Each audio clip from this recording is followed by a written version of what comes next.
മനുഷ്യനാണ് ഈ തരംതിരിവും ചേരുതിരിവൊക്കെ ഉണ്ടാക്കുന്നത്. ഒരു കാര്യം പറയാം, അവൻ വെളുത്തതാ ഇവൻ കറുത്തതാ അങ്ങനൊന്നും പറയരുത്. കോടതി വിധി വന്നല്ലോ അല്ലേ? വന്നു അത് നമ്മുടെ ഇടയിൽ നന്നായിട്ട് വരുന്ന നല്ലതാ.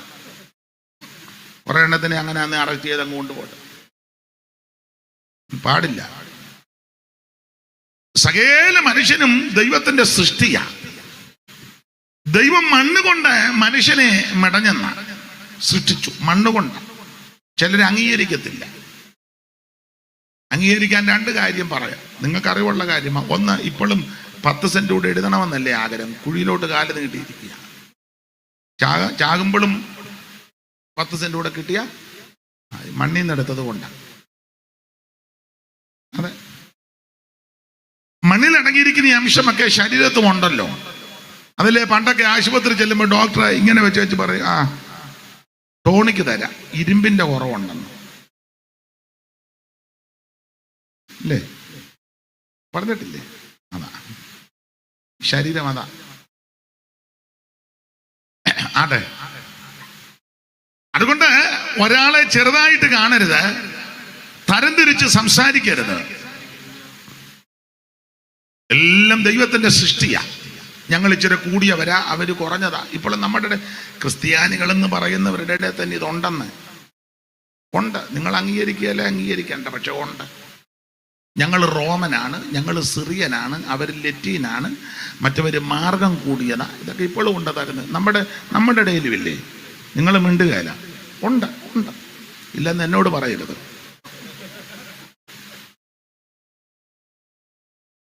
അപ്പൊ ഒരു കാര്യം പറയാം, മനുഷ്യനെ മനുഷ്യനായി കാണുക, മറ്റുള്ളവരെ നമ്മളെക്കാൾ ശ്രേഷ്ഠരെന്ന് എണ്ണുക. ജാതിസ്പർദ്ധ അത് പാടില്ല, തരംതിരിവ് പാടില്ല. കളറ് നോക്കി, പണം നോക്കി, പ്രതാപം നോക്കി, കുടുംബസേട്ട് നോക്കി ഇടപെടരുത്. സകലരും ദൈവത്തിന്റെ സൃഷ്ടിയാണ്. വിശുദ്ധ തിരുവെഴുത്ത് പഠിപ്പിക്കുന്നത്, ഭൂതലത്തിലെങ്ങും കുടിയിരിക്കുവാൻ അവൻ ഒരുത്തനിൽ നിന്ന് മനുഷ്യജാതിയെ ഉളവാക്കി. ഒരുത്തന്റെ സന്തതിയായിരിക്കുന്ന മുഴുവൻ അല്ല. നിങ്ങൾ അംഗീകരിക്കുകയല്ലെന്ന് എനിക്കറിയാം. ഈ പുസ്തകം എടുത്തോണ്ട് ഇങ്ങനെ നടക്കുന്നതല്ലാതെ വിശ്വാസം ഒന്നുമില്ല. ഇല്ല, ഇരിപ്പ് കാണുമ്പോൾ അറിയാം. ഇതെടുത്തോണ്ട് ഇങ്ങനെ നടക്കുന്നതേ ഉള്ളൂ, വിശ്വാസം ഒന്നുമില്ല. ഈ പുസ്തകത്തിൽ എഴുതിയിരിക്കുന്നതും അത് അങ്ങനെ തന്നെയാ. ഭൂതലത്തിലെങ്ങും കുടിയിരിക്കുവാൻ ഒരുത്തനിൽ നിന്ന് അവൻ മനുഷ്യജാതി ഉളവാക്കി. ഇരിക്കുന്നത് മുഴുവൻ ഒരെണ്ണത്തിന്റെ സന്തതിയാണ്. പിന്നെ കാലക്രമേണ ഭക്ഷണക്രമം, ക്ലൈമറ്റ്, ജീവിതചര്യ, ജീവിതത്തിന്റെ പ്രാരാബ്ദങ്ങളൊക്കെ കൊണ്ട് ഈ പരുവത്തിലൊക്കെ ആയി പോയതാണ്. അമേരിക്കയിലും ഉണ്ട് കറുത്ത ആൾക്കാർ, ഇവിടെ ഉണ്ട് കറുപ്പ് നിറമുള്ളവര്. കറുപ്പ് നല്ലതാണ്, ഇല്ലയോ?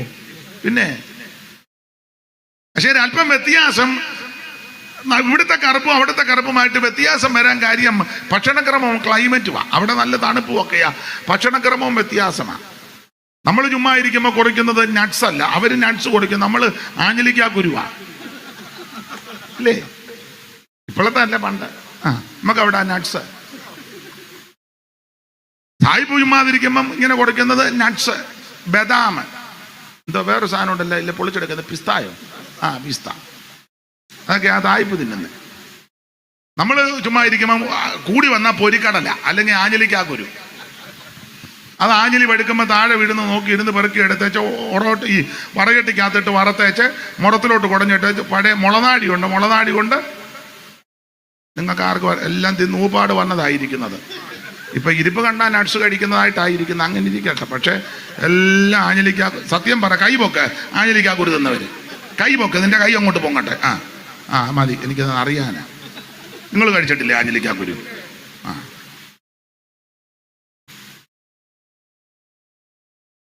ഞാൻ പറഞ്ഞത് ഭക്ഷണക്രമവും ക്ലൈമറ്റും ഒക്കെ കൊണ്ട് ചിലപ്പോൾ വ്യത്യാസമുണ്ട്. പക്ഷെ വേദപുസ്തകം പഠിപ്പിക്കുന്നത് എല്ലാം ഒരു വ്യക്തിയിൽ നിന്ന് ഉളവായതാണ്. അതുകൊണ്ട് ജാതി സ്പർദ്ധ അത് പാടില്ല. ശ്രീനാരായണ ഗുരു പറഞ്ഞ കാര്യം ചോദിക്കരുത്, പറയരുതെന്ന. ഏതാ? ജാതി. സ്കൂളിൽ പഠിച്ചതല്ലയോ, നിങ്ങൾക്കറിയാമല്ലോ ഭിക്ഷു എന്ന് ചോദിച്ചത്, വെള്ളം ചോദിച്ചല്ലോ. ആശാന്റെ ചണ്ടാല ഭിക്ഷുകി പഠിച്ചതല്ലയോ.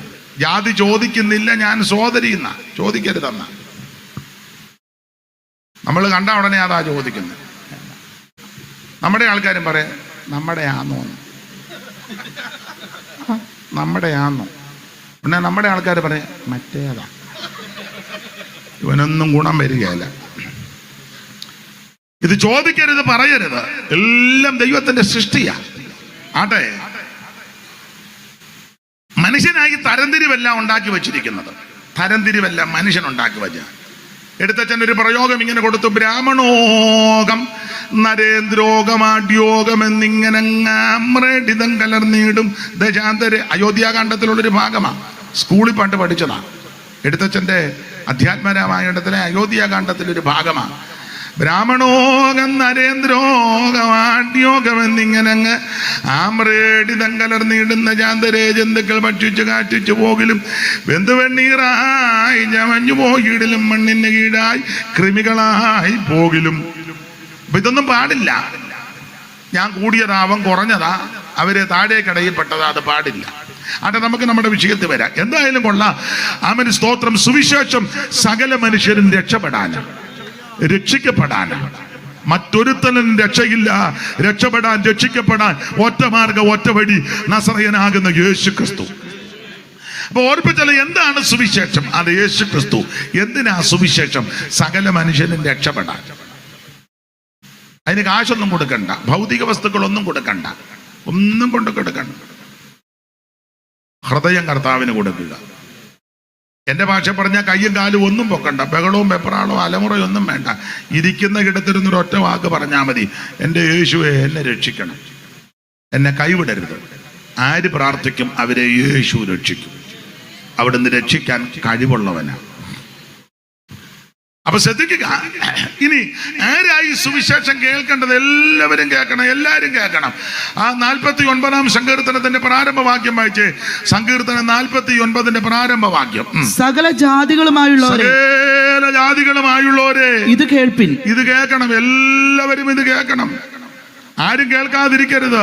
എല്ലാവരും കേൾക്കാൻ വേണ്ടിയാ ഈ യോഗം, ഈ സഭ ഇവിടെ ക്രമീകരിച്ചിരിക്കുന്നത്.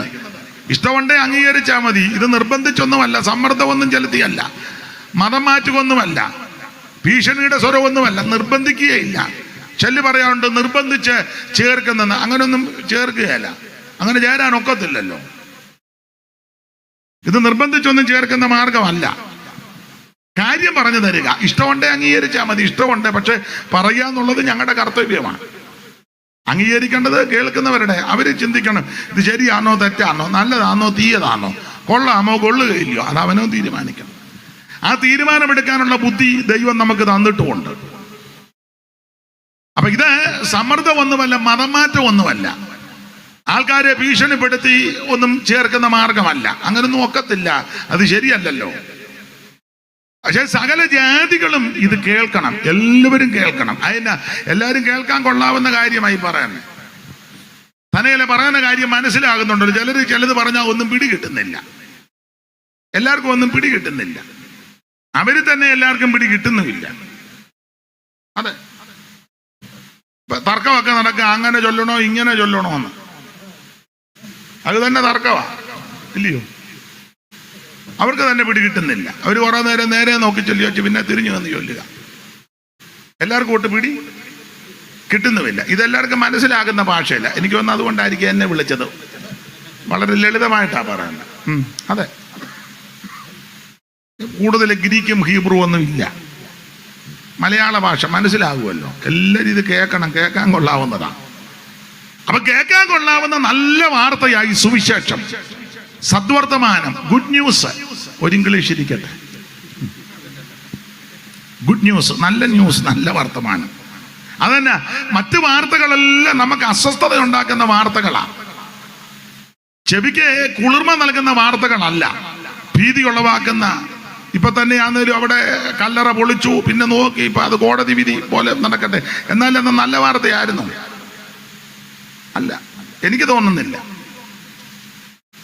അത് നിയമജ്ഞന്മാര് അത് സമർത്ഥിക്കട്ടെ, നമുക്കതിന് പറയാൻ റൈറ്റ് ഇല്ല.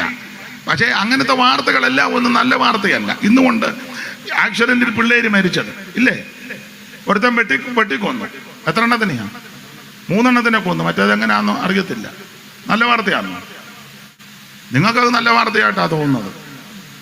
കൊള്ളാം, 3 എണ്ണത്തിനെ കൊന്നു. അയ്യോ, നല്ല വാർത്തയല്ല. ദുഃഖം വർദ്ധിപ്പിക്കുന്ന, മനോവേദന ഉണ്ടാക്കുന്ന വാർത്തയാ, നല്ല വാർത്തയല്ല. സ്തോത്രം. കേൾക്കുന്ന വാർത്ത മുഴുവൻ ഭീതി ഉളവാക്കുന്ന വാർത്തയാ. യുദ്ധങ്ങള്, യുദ്ധശ്രുതികള്, മാരക രോഗം, തീരാവ്യാധികൾ, എന്തെല്ലാം വാർത്തകള്. ഈ എല്ലാം നമുക്ക് ദുഃഖവും മനോദുഃഖവും ഉണ്ടാക്കുന്ന വാർത്തകളാ. ഇങ്ങനെയുള്ള വാർത്തകളുടെ നടുവിൽ നല്ല വാർത്തയാ സുവിശേഷം. അതുകൊണ്ടാണ് ഇതെല്ലാവരും കേൾക്കാൻ പറഞ്ഞത്. ഇത് സമാധാനത്തിന്റെ മാർഗമാണ്, സന്തോഷത്തിന്റെ വാർത്തയാ, ആനന്ദത്തിന്റെ വാർത്തയാ, മനോഭീതി മാറ്റിത്തരുന്ന വാർത്തയാ, ചിത്തഭ്രമങ്ങളെ ദൂരീകരിക്കുന്ന വാർത്തയാ. അതുകൊണ്ട് നല്ല വാർത്തയാ സുവിശേഷം. ഇതെല്ലാവരും കേൾക്കണം. ചിലടത്ത് ഇത് കേൾപ്പിക്കുകയല്ല, ചിലര് കേൾപ്പിക്കത്തില്ല. അത് നമ്മുടെ ആൾക്കാർ തന്നെ കേൾപ്പിക്കുകയല്ല. മൈക്ക് വെക്കരുതെന്നാ പറയുന്നത്. നമ്മൾ ഇത്രയും മട്ടത്തില്ല. അതേസമയം വേറെ ചിലരെ നിങ്ങൾ ശ്രദ്ധിച്ച് എല്ലാ പോസ്റ്റേലും ഉണ്ട് നിയമം പോലെ ചെറിയ ബോക്സ്, എല്ലാവർക്കും കേൾക്കാം. കേൾക്കുകയല്ലേ? നമ്മുടെ ആൾക്കാർ വെക്കുകയല്ല. ഞാൻ അവിടെ മാറി വണ്ടി ഇട്ട് നോക്കി കേൾക്കാവോ എന്ന്. ആട്ടെ. ഇന്നലെ ഞാൻ 11:30 വരുമ്പോഴും ഭയങ്കര ബഹളം. റോഡില് സ്റ്റേജിട്ട് ആളെല്ലാം റോഡിലങ്ങ് 11:45 എന്തോ ശബ്ദമാണ്. ആർക്കും പ്രശ്നവുമില്ല, കേൾക്കുന്നതുകൊണ്ട് കുഴപ്പം. പക്ഷെ നമ്മുടെ ആൾക്ക് ഇവിടെ നിന്ന് സൂക്ഷം 9 ആകുമ്പം നിർത്തിയാക്കണം. പിന്നെ 9 കഴിഞ്ഞ് ആരും കേൾക്കരുത്. കാരണം കേൾക്കാൻ കൊള്ളാവുന്ന അല്ലിത്. ഇവിടുത്തെ കാര്യമല്ല പറഞ്ഞ്, ഇവിടെ 9 ആകുമ്പോൾ ഞാൻ നിർത്തും. അല്ല, നമ്മുടെ ആൾക്കാർ തന്നെ പറയുന്നത് 9 കഴിഞ്ഞാൽ ഇത് കേൾക്കാൻ. മറ്റേത് 11:30 കേൾപ്പിച്ചുകൊണ്ടിരിക്കുക. ആട്ടെ, നമ്മുടെ വിഷയമല്ലല്ലോ. എല്ലാവരും കേൾക്കേണ്ട വാർത്തയാ ഇത്. സുവിശേഷം നല്ല വാർത്തയാ, മനോസുഖം തരുന്ന വാർത്തയാ. ഇന്ന് രാത്രി ഈ ഭീതിയോടെ, ചിത്തപ്രമത്തോടെ, ആകുല ചിന്തയോടെ ആരെങ്കിലും വന്നിട്ടുണ്ടെങ്കിൽ അവൻ ഈ നല്ല വാർത്തയാകുന്ന സുവിശേഷം കേൾക്ക്. നിനക്ക് നിന്റെ കുടുംബത്തിന് രക്ഷയാണ്. അത് മുമ്പോട്ട് പോകാൻ എല്ലാവരും കേൾക്കേണ്ട വാർത്ത അതാ. സകല ജാതികളും ഇത് കേൾക്കണമെന്ന. ഒന്നുകൂടെ വായിച്ചോ, 49:1. സകല ജാതികളുമായുള്ളവരെ ഇത് കേൾപ്പിൻ. ഇത് കേൾക്കണം. അപ്പൊ എല്ലാവരും ഇത് കേൾക്കണം. നിങ്ങൾ ഈ ഗ്രൗണ്ടിൽ കൂടെ അങ്ങോട്ടും ഇങ്ങോട്ടും അലഞ്ഞു നടക്കാതെ പക്ഷേ അവിടെ ഞാൻ അടങ്ങിയിരിക്കും. അവിടെ ഇരിക്കെ കസാരി അടുത്തിട്ട് കൊച്ചിനെ.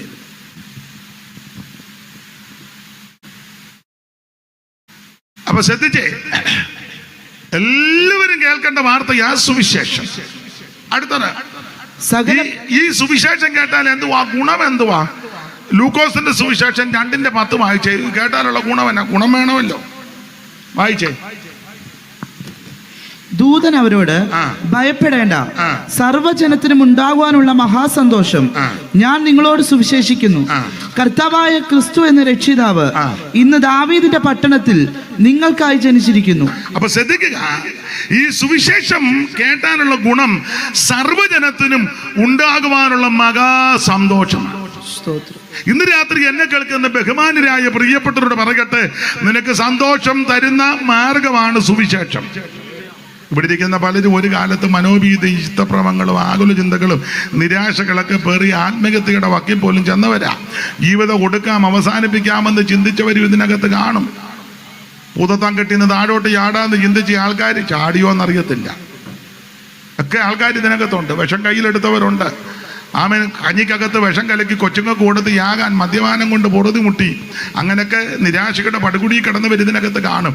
പക്ഷെ അവർക്കെല്ലാം ഇന്ന് രാത്രി ഈ ശാന്തതയോടിരിക്കുന്നത്, സ്വസ്ഥതയോടിരിക്കുന്നത് ഈ സുവിശേഷം വന്നത് കൊണ്ടാണ്. പോലീസിന്റെ ലാത്തിക്ക് ഇത് തരാനൊക്കത്തില്ല, തത്വജ്ഞാനങ്ങൾക്ക് ഇത് തരാനൊക്കത്തില്ല, പ്രത്യേക ശാസ്ത്രം കൊണ്ടും ഇത് പരിഹരിക്കുകയല്ല. ഇത് പരിഹരിക്കുന്ന സുവിശേഷത്താല. ദൈവത്തിന് മഹത്വം. അതാണ് സുവിശേഷത്തിന്റെ ശക്തി. അവൻ സർവ്വജനത്തിനും ഉണ്ടാകുവാനുള്ള മഹാസന്തോഷമാണ്. അതുകൊണ്ട് സന്തോഷം തരാനുള്ള മാർഗം, ലഭിക്കാനുള്ള മാർഗം, കാശ് മുടക്കൊന്നുമില്ല. മറ്റെന്തും വേണ്ട കാശ് മുടക്കി അയച്ചിട്ട് സന്തോഷം ഒപ്പിക്കുന്നത് ഇല്ലേ? വളരെ വളരെ ചിട്ടയോടും വളരെ വിനയത്തോടും അവിടെ പോയി നിൽക്കുന്ന സന്തോഷം ഉണ്ടാകാൻ. എവിടാ മുട്ടിന് ഇപ്പൊ തുറന്നു കൊടുത്തിരിക്കുക, മുട്ടിന് തുറന്നു കൊടുത്തിരിക്കുക. ചില സ്ഥലത്ത് വലിയ അപകടം വരെ നടക്കും. കാരണം ഇത് വാങ്ങാനുള്ള ബത്തപ്പാടിൽ അവർ റോഡ് ക്രോസ് ചെയ്യും, ആൾക്കാർ വരുമെന്ത് ബത്തപ്പാട്, അവിടെ ചെന്ന് എന്ത് വിനയത്തോടാ നിൽക്കുന്നത് ഇല്ലേ? അച്ചടക്കം എന്തോ അച്ചടക്കമാ. അകത്ത് എന്ന് കഴിയുമ്പോഴേ അച്ചടക്കം എല്ലാം മാറുള്ളൂ. എന്നാലും മേടിക്കാൻ നല്ല അച്ചടക്കമാണ്. നിങ്ങൾ ശ്രദ്ധിച്ചിട്ടില്ലേ? എന്ത് വിനയത്തോടാ നിൽക്കുന്നത്, എന്ത് താഴ്മയോടെ. അത് മേടിച്ച് കൊണ്ട് കഴിയുമ്പോഴാണ് പിന്നെ അച്ചടക്കമൊക്കെ പോകുന്നത്. അപ്പം ഞാൻ പറഞ്ഞത് അതാണ്, അല്പനേരത്തെ സന്തോഷമേ ഉള്ളൂ. ഞാൻ കഴിച്ചിട്ടുള്ളവർ പറയുന്നത് കഴിച്ചു കഴിയുമ്പോൾ ഒരു പിമ്പിരിയാണ്. എനിക്കറിയത്തില്ല, ഞാൻ കഴിക്കാത്തത് കൊണ്ട്. റോഡിന് വീതി ഉള്ളതായിട്ട് തോന്നും. ആട്ടെ, ഞാൻ ഒന്നും പറയുന്നില്ല. എന്തിനാ? അതൊക്കെ താൽക്കാലിക സന്തോഷം, താൽക്കാലിക സുഖം.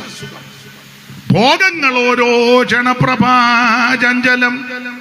അപ്പൊ ഈ ഭോഗങ്ങൾ, ആ സുഖങ്ങളൊക്കെ ക്ഷണപ്രഭ, മിന്നല് പോലെ, കൊള്ളിയാൻ മിന്നുന്നത് പോലെ. കൊള്ളിയാൻ ഒത്തിരി നേരം നിൽക്കത്തില്ലോ, മിന്നി മറയ്യ. ഇതുപോലെ ഇവിടുത്തെ സുഖ സൗകര്യങ്ങളല്ല. അത് മദ്യവും ലഹരി പദാർത്ഥങ്ങളും മറ്റു കാര്യങ്ങളെല്ലാം താൽക്കാലിക സുഖങ്ങളാണ്. എന്നാൽ നിത്യമായ സന്തോഷം തരുന്ന മാർഗമാണ് സുവിശേഷം. ആ സന്തോഷത്തിന്റെ വിശേഷത വേറെ പുസ്തകത്തിൽ ഇങ്ങനെ ഒരു വാക്യമുണ്ട്: ധാന്യവും വീഞ്ഞും വർദ്ധിച്ചപ്പോൾ അവർക്കുണ്ടായതിലും അധികം സന്തോഷം നമ്മുടെ ഹൃദയത്തിലുണ്ട്. ഇന്ന് രാത്രി ഈ സന്തോഷം കൊണ്ട് ഹൃദയത്തിൽ ആനന്ദമുള്ള ദൈവമക്കളെ ഓർത്ത് ഞാൻ ദൈവത്തെ സ്തുതിക്കുക. ഒരു കാലത്ത് സന്തോഷമില്ലാതെ, സമാധാനമില്ലാതെ തീർത്ഥയാത്രകളും തീർത്ഥാടനങ്ങളും മറ്റ് ഒത്തിരി പരിഹാര ക്രിയകളൊക്കെ ചെയ്തവരുണ്ട്. പക്ഷേ അതെല്ലാം താൽക്കാലിക ആശ്വാസം തന്നുമ്പോൾ നിത്യമായ സമാധാനവും സന്തോഷം തന്ന മാർഗമാണ് സുവിശേഷം. ദൈവത്തിന് മഹത്വം. അതുകൊണ്ട് ഈ സുവിശേഷം എല്ലാവർക്കും സന്തോഷം തരുന്നതാണ്. ഇത് സുവിശേഷത്തെ കൊണ്ട് മാത്രമേ നടക്കൂ. അല്ല, നിങ്ങൾ കേരളത്തിലെ, അല്ല ഇന്ത്യയിലെ, അല്ല ലോകത്തിലെ ചരിത്രമെടുത്ത് സുവിശേഷം വന്നതുകൊണ്ടല്ലയോ വ്യത്യാസങ്ങൾ വന്നത്. ലോകത്തിലെ എല്ലാ ഭാഗത്തോട്ടും പോകേണ്ട നമ്മുടെ കേരളത്തിലെ, ഞാൻ എപ്പോഴും പറയാറുണ്ട്, കേരളത്തിൽ ഈ സുവിശേഷം വന്നതുകൊണ്ട് എന്തെല്ലാം വ്യത്യാസം ഉണ്ടായി. ചിലര് അടച്ച് സായിപ്പന്മാരെ പറയും, സായിപ്പന്മാർ എല്ലാം കൊള്ളുക. അല്ലല്ല, നല്ല സായിപ്പന്മാരുണ്ട്, കൊള്ളുകയില്ലാത്തവന്മാരും ഉണ്ട്. ഇപ്പോഴും ഉണ്ടല്ലോ കൊള്ളുകയില്ലാത്തവന്മാർ. അതെല്ലാ കാലത്തും എല്ലായിടത്തും ഉണ്ട്. എന്നാൽ നല്ല മനുഷ്യരുണ്ട്. യേശു ക്രിസ്തുവിൻ്റെ ദർശനം പ്രാപിച്ച് ആ ക്രിസ്തുവിൻ്റെ സ്നേഹത്തിൽ ഈ രാജ്യത്ത് വന്ന അനേക പ്രിയപ്പെട്ടവരുണ്ട്. മിഷണറിമാര്,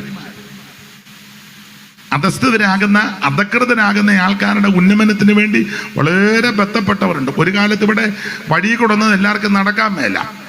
പട്ടിക്കും പന്നിക്കും ഒക്കെ വഴി കൂടെ പോകാം, മനുഷ്യന് നടക്കാൻ മേല. അയിത്തമുള്ള കാലമാണ്, ഇത്ര അടി ദൂരം. ബ്രാഹ്മണര് നടന്ന്, മനുഷ്യനായതെല്ലാം തരം തിരിച്ചു വെച്ചത് കേട്ടോ. മനുഷ്യനാ ഇല്ല, മുഖത്തിൽ നിന്ന് ജനിച്ചവര്, താഴെ നിന്ന് ജനിച്ചവര്, അതിന് താഴെന്ന് പാദത്തിൽ നിന്ന് ജനിച്ചവര് എല്ലാം തരം തിരിച്ച് വേറുകൃത്യം ഉണ്ടാക്കി വെച്ചിരിക്കുക. അപ്പം അവരിച്ചിരി കൂടുതലാണ്, നമ്മൾ കുറവാണ്, അവരേറ്റവും താഴേക്കിടയിൽ, അങ്ങനെയൊക്കെ അയിത്തം. അപ്പൊ ശ്രദ്ധിച്ചേ, അവര് നടന്നു വരുമ്പോൾ ശബ്ദമൊക്കെ ഉണ്ടാവും, ഹോയ് ഹോയ് എന്നുള്ള ശബ്ദം. ഇപ്പം എങ്ങാനും ഉണ്ടാക്കി ആ കൊച്ചുങ്ങൾ നിന്നെ തേമ്പും. ഹോയ് ഹോയ് എന്ന് പറഞ്ഞ പിള്ളേർ നല്ല മിണ്ടാതെ അങ്ങനെ അതിലേക്കിടക്കെ പൊക്കോണം. പണ്ട് കാലത്ത് ഇങ്ങനെ ശബ്ദം ഉണ്ടാക്കും.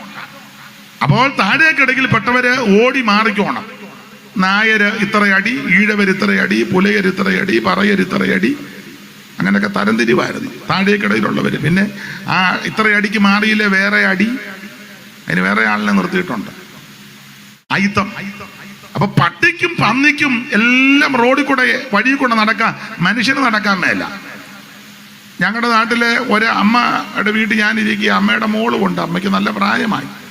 അപ്പം ഒരിക്കലും ഒരു അപ്പൻ ഇതിലെ നടന്നു പോയപ്പം പുള്ളി ഇങ്ങനെ കൂനി പോവുക, തീരെ വയ്യ, ഇങ്ങനെ പോവുക, പിച്ച. അപ്പം അമ്മ എന്നോട് പറഞ്ഞു, അങ്ങേരെ എവള് പോളയ്ക്കകത്ത് തള്ളിയിട്ടതാന്ന്. അയ്യോ, ഞാൻ പറഞ്ഞത് തന്നെ അക്രമമാണ് കാണിച്ചേ. അല്ല, അക്രമമല്ല. ഞാൻ ചോദിച്ചാൽ അത് പറയാം.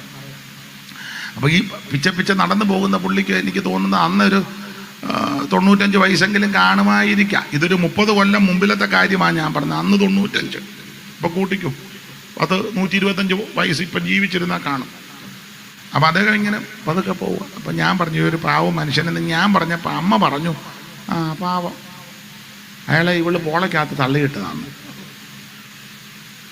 ഞാൻ പറഞ്ഞു എന്തോ അക്രമമാ കാണിച്ച്. അക്രമമല്ല, അതിന് അയാള് എന്നെ പണ്ട് അടിച്ചതാന്ന് അയിത്തവാന്നും പറഞ്ഞു.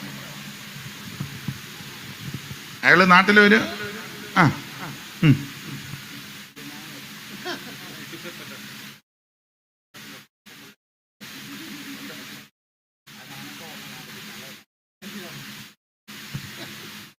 ഇവര് പിന്നെ പറഞ്ഞു തരാം എന്നാ പറഞ്ഞത്.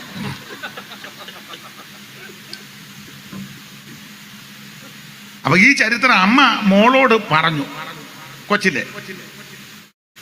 അപ്പൊ അയാൾ ഒരിക്കൽ നടന്നു വന്നപ്പോൾ ഓടിച്ചെന്ന് തെള്ളി അയാളെ പൊളക്കാത്ത. അല്ല, നമുക്ക് ആ വിഷയം വിട്ടേക്കാം. അതുങ്ങളെല്ലാം ചത്ത്, തള്ളിയിട്ടവളും ചത്ത്, തള്ളയും ചത്ത്, അയാൾ നേരത്തെ ചത്ത്. ഇപ്പൊ എനിക്കൊന്നും ജീവിച്ചിരിക്കുന്ന ഞാനേ ഉള്ളെന്ന് തോന്നുന്നു. അപ്പൊ ഞാൻ പറഞ്ഞത് അങ്ങനെയൊക്കെ ആയുധമുള്ള കാലമുണ്ട്. അടുക്കാനൊക്കത്തില്ല, വലിയ വലിയ തമ്പുരാക്കന്മാരുടെ വീട്ടിൽ കയറാനൊക്കത്തില്ല, ജോലി ചെയ്താൽ കൂലി ചോദിച്ച് ചെല്ലാനൊക്കത്തില്ല. പാടാൻ എനിക്ക് ഇന്ന് കൂടെ ഉള്ളവരില്ലായിരുന്നു, അതുകൊണ്ട് നിങ്ങൾ വായിക്കായിരുന്ന നല്ലതായിരുന്നു. എന്നാലും എങ്ങനെയാന്നുള്ളതാ. ജോലി ചെയ്തു വിയർപ്പൊഴുക്കി കൂലി ചോദിച്ചാലുടനെ പോകണമെന്നോതുവതും ശരിയോ തെറ്റോ? ജോലി ചെയ്തു വിയർപ്പൊഴുക്കി കൂലി ചോദിച്ചാലുടനെ പോകണമെന്നോതുവതും ശരിയോ തെറ്റോ? നിങ്ങൾ അവിടെ ഇരുന്നു അടുത്ത പാട്ടിന്. നിങ്ങൾ അവിടെ നിന്ന് ഇവിടെ വരുമ്പോൾ പാട്ട് തീരും, പിന്നെ അവിടെ പോകും. അപ്പൊ അവിടെ തന്നെ ഇരിക്കുന്നതാണ് നല്ലത്. മോന് ഒരു കസാരയിട്ട് അവിടെ ഇരുന്നു. ഞാൻ നിർത്തി, ഞാൻ അടുത്ത. അപ്പൊ ശ്രദ്ധിക്കുക, കൂലി ചോദിച്ച് ചെല്ലാനൊക്കത്തില്ല. ഇതുപോലെ വെള്ള വസ്ത്രമൊന്നും ധരിച്ച് എല്ലാവർക്കും നടക്കാനൊക്കത്തില്ല. സ്ത്രീകൾക്ക് ആഭരണം ധരിക്കാൻ പാടില്ല. ഏതാ അയിത്തമുള്ള കാലത്ത് എല്ലാവർക്കും. അമ്മമാർക്ക് മാറ് മറയ്ക്കാനൊക്കത്തില്ല. പള്ളിക്കുടുത്തി കയറ്റുകയല്ല, വിദ്യ അഭ്യസിക്കുവാൻ അനുവദിക്കത്തില്ല. ആശുപത്രിയിൽ എല്ലാവർക്കും ഒന്നും ചെന്ന് കയറാനൊക്കത്തില്ല അയിത്തമുള്ള കാലത്ത്. ഡോക്ടറുടെ ചെന്നിരിക്കാനോ സംസാരിക്കാനോ കുടല് വെച്ച് പരിശോധിക്കാനൊന്നും ഒക്കുകയല്ല. അങ്ങനെയുള്ളൊരു കാലം ഉണ്ടായിരുന്നു. എല്ലാ ഭാഗത്തേക്കും ഞാൻ പോകുന്നില്ല. ചാന്നാർ ലഹളയൊക്കെ ചരിത്രം പഠിക്കുന്നവർക്കറിയാം. പൂവത്തൂര് ലഹള, അത് ചരിത്രം പഠിക്കുന്നവർക്കറിയാം. ആട്ടെ, ആ ഭാഗത്തേക്കൊന്നും പണ്ഡിറ്റ് കറുപ്പന്റെ നേതൃത്വത്തിൽ നടന്ന സമര കാര്യങ്ങളൊക്കെ ചരിത്രം പഠിക്കുന്നവർക്കറിയാം. ദൈവത്തിന് മഹത്വം. കണ്ടംകുമാരൻ, പണ്ഡിറ്റ് കറുപ്പന്, അയ്യങ്കാളി, ശ്രീനാരായണ ഗുരു, ഇവരൊക്കെ ഇതിന് വൈകുണ്ഠസ്വാമി. ആട്ടെ, അപ്പം ചരിത്രം പഠിക്കുന്നവർക്കെല്ലാം ഈ ഭാഗം നന്നായിട്ട് അറിയാം. ഇതിനെതിരെ നന്നായിട്ട് പടവാളോങ്ങിയവരാ. വിശേഷിച്ച് എൻ കുമാരനാശാൻ ഇതിനെതിരെ ശക്തമായിട്ട് തൂലിക ചലിപ്പിച്ച ആ ശ്രേഷ്ഠ മനുഷ്യൻ എൻ കുമാരനാശാൻ. അദ്ദേഹത്തിന്റെ പുസ്തകമാ ചണ്ടാല ഭിക്ഷുകി ദുരവസ്ഥ. ഈ അവസ്ഥയെല്ലാം കണ്ട അതിനകത്തൊക്കെ ധാരാളം നല്ല വരികൾ കുറിച്ചു വച്ചിട്ടുണ്ട്. മറ്റുള്ളവർക്കായി ഉഴാനും നടുവാനും കറ്റ കൊയ്യാനും മെതിക്കുവാനും പറ്റും ഈ കൂട്ടർ.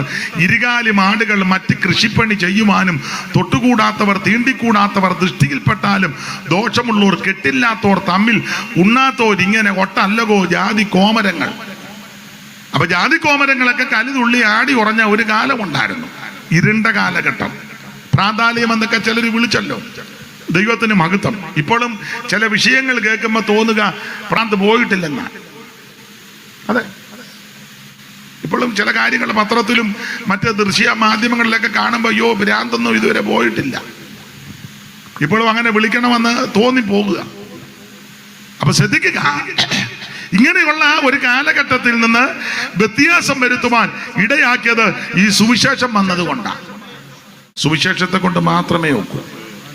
ആട്ടെ, ആ ഭാഗത്തേക്ക് അധികം പോകുന്നില്ല. നരഭോജികളെ നരസ്നേഹികളാക്കി തീർത്ത മാർഗമാണ് സുവിശേഷം.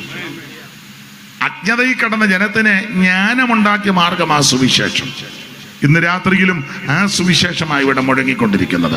അപ്പൊ ശ്രദ്ധിക്കുക, എന്താണ് സുവിശേഷം? അത് യേശു ക്രിസ്തു. എന്തിനാണ് സുവിശേഷം? സകല മനുഷ്യരും രക്ഷപ്പെടാൻ.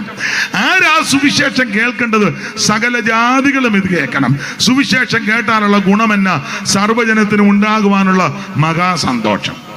ഒന്ന് രണ്ട് കാര്യം കൂടെ ചേർന്ന് പറഞ്ഞേച്ചെടുത്ത വാക്യത്തോട് കൂറു പുലർത്താം. ഈ സുവിശേഷം കേട്ടാൽ എന്തൊക്കെ നടക്കും? സുവിശേഷം യേശുക്രിസ്തു വചനമാണ്. ആ സുവിശേഷം കേട്ടാൽ എന്തൊക്കെ നടക്കും? ഒന്ന് രണ്ട് കാര്യങ്ങൾ വായിച്ച് മർക്കോസിന്റെ സുവിശേഷം 1-ാം അധ്യായത്തിന്റെ 14-15 ഒന്ന് വായിച്ചു. മർക്കോസ് 1:14-15. എന്നാൽ യോഹന്നാൻ തടവിലായ ശേഷം യേശു ഗലീലയിൽ ചെന്ന് ദൈവരാജ്യത്തിന്റെ സുവിശേഷം പ്രസംഗിച്ചു. കാലം തികഞ്ഞു, ദൈവരാജ്യം സമീപിച്ചിരിക്കുന്നു, മാനസാന്തരപ്പെട്ട്. സുവിശേഷം കേട്ടാൽ നടക്കുന്ന കാര്യങ്ങളാ. ഒന്ന് മാനസാന്തരം. എന്തുവാ ഈ മാനസാന്തരം? മാനസാന്തരം പറഞ്ഞാൽ പള്ളി പണിത് കൊടുക്കുന്നതല്ല, പെന്തിക്കോസ് ഹോള് പണിത് കൊടുക്കുന്നതല്ല മാനസാന്തരം, നടുപ്പിത്തി തട്ടിയച്ച് തമ്പേറിട്ട് അടിക്കുന്നതല്ല മാനസാന്തരം. മാനസാന്തരം എന്ന് പറഞ്ഞാൽ ആരോടും മിണ്ടാതെ നടക്കുന്നതല്ല. ചിലക്ക് മാനസാന്തരപ്പെട്ടാൽ പിന്നെ ആരോടും മിണ്ടുകയല്ല. എന്നാ പറ്റി? മാനസാന്തരപ്പെട്ടു. ചിലക്ക് മാനസാന്തരപ്പെട്ട അയലത്തുകാരോട് പിന്നെ മിണ്ടുകയല്ല. ചിലര് മാനസാന്തരപ്പെട്ട സഹോദരങ്ങളുമായിട്ട് യോജിപ്പില്ല. ചിലര് മാനസാന്തരപ്പെട്ട് സഭയിൽ വന്നാലും എല്ലാവരോടും മിണ്ടുകയല്ല. അത് മാനസാന്തരമല്ല, നിനക്ക് വട്ട.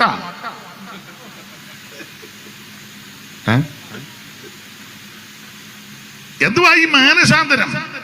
മാനസാന്തരം എന്ന് പറഞ്ഞാൽ അതിനൊരു നിർവചനം തന്നാൽ തിരിഞ്ഞു വരിക എന്നുള്ളതാ. തിരിഞ്ഞു വരണം. 3:19 വായിച്ചേ. അപ്പോസ്തല പ്രവൃത്തി 3-ാം അധ്യായത്തിന്റെ 19-ാം വാക്യം വായിച്ചേ. അപ്പോസ്തല പ്രവൃത്തി 3:19.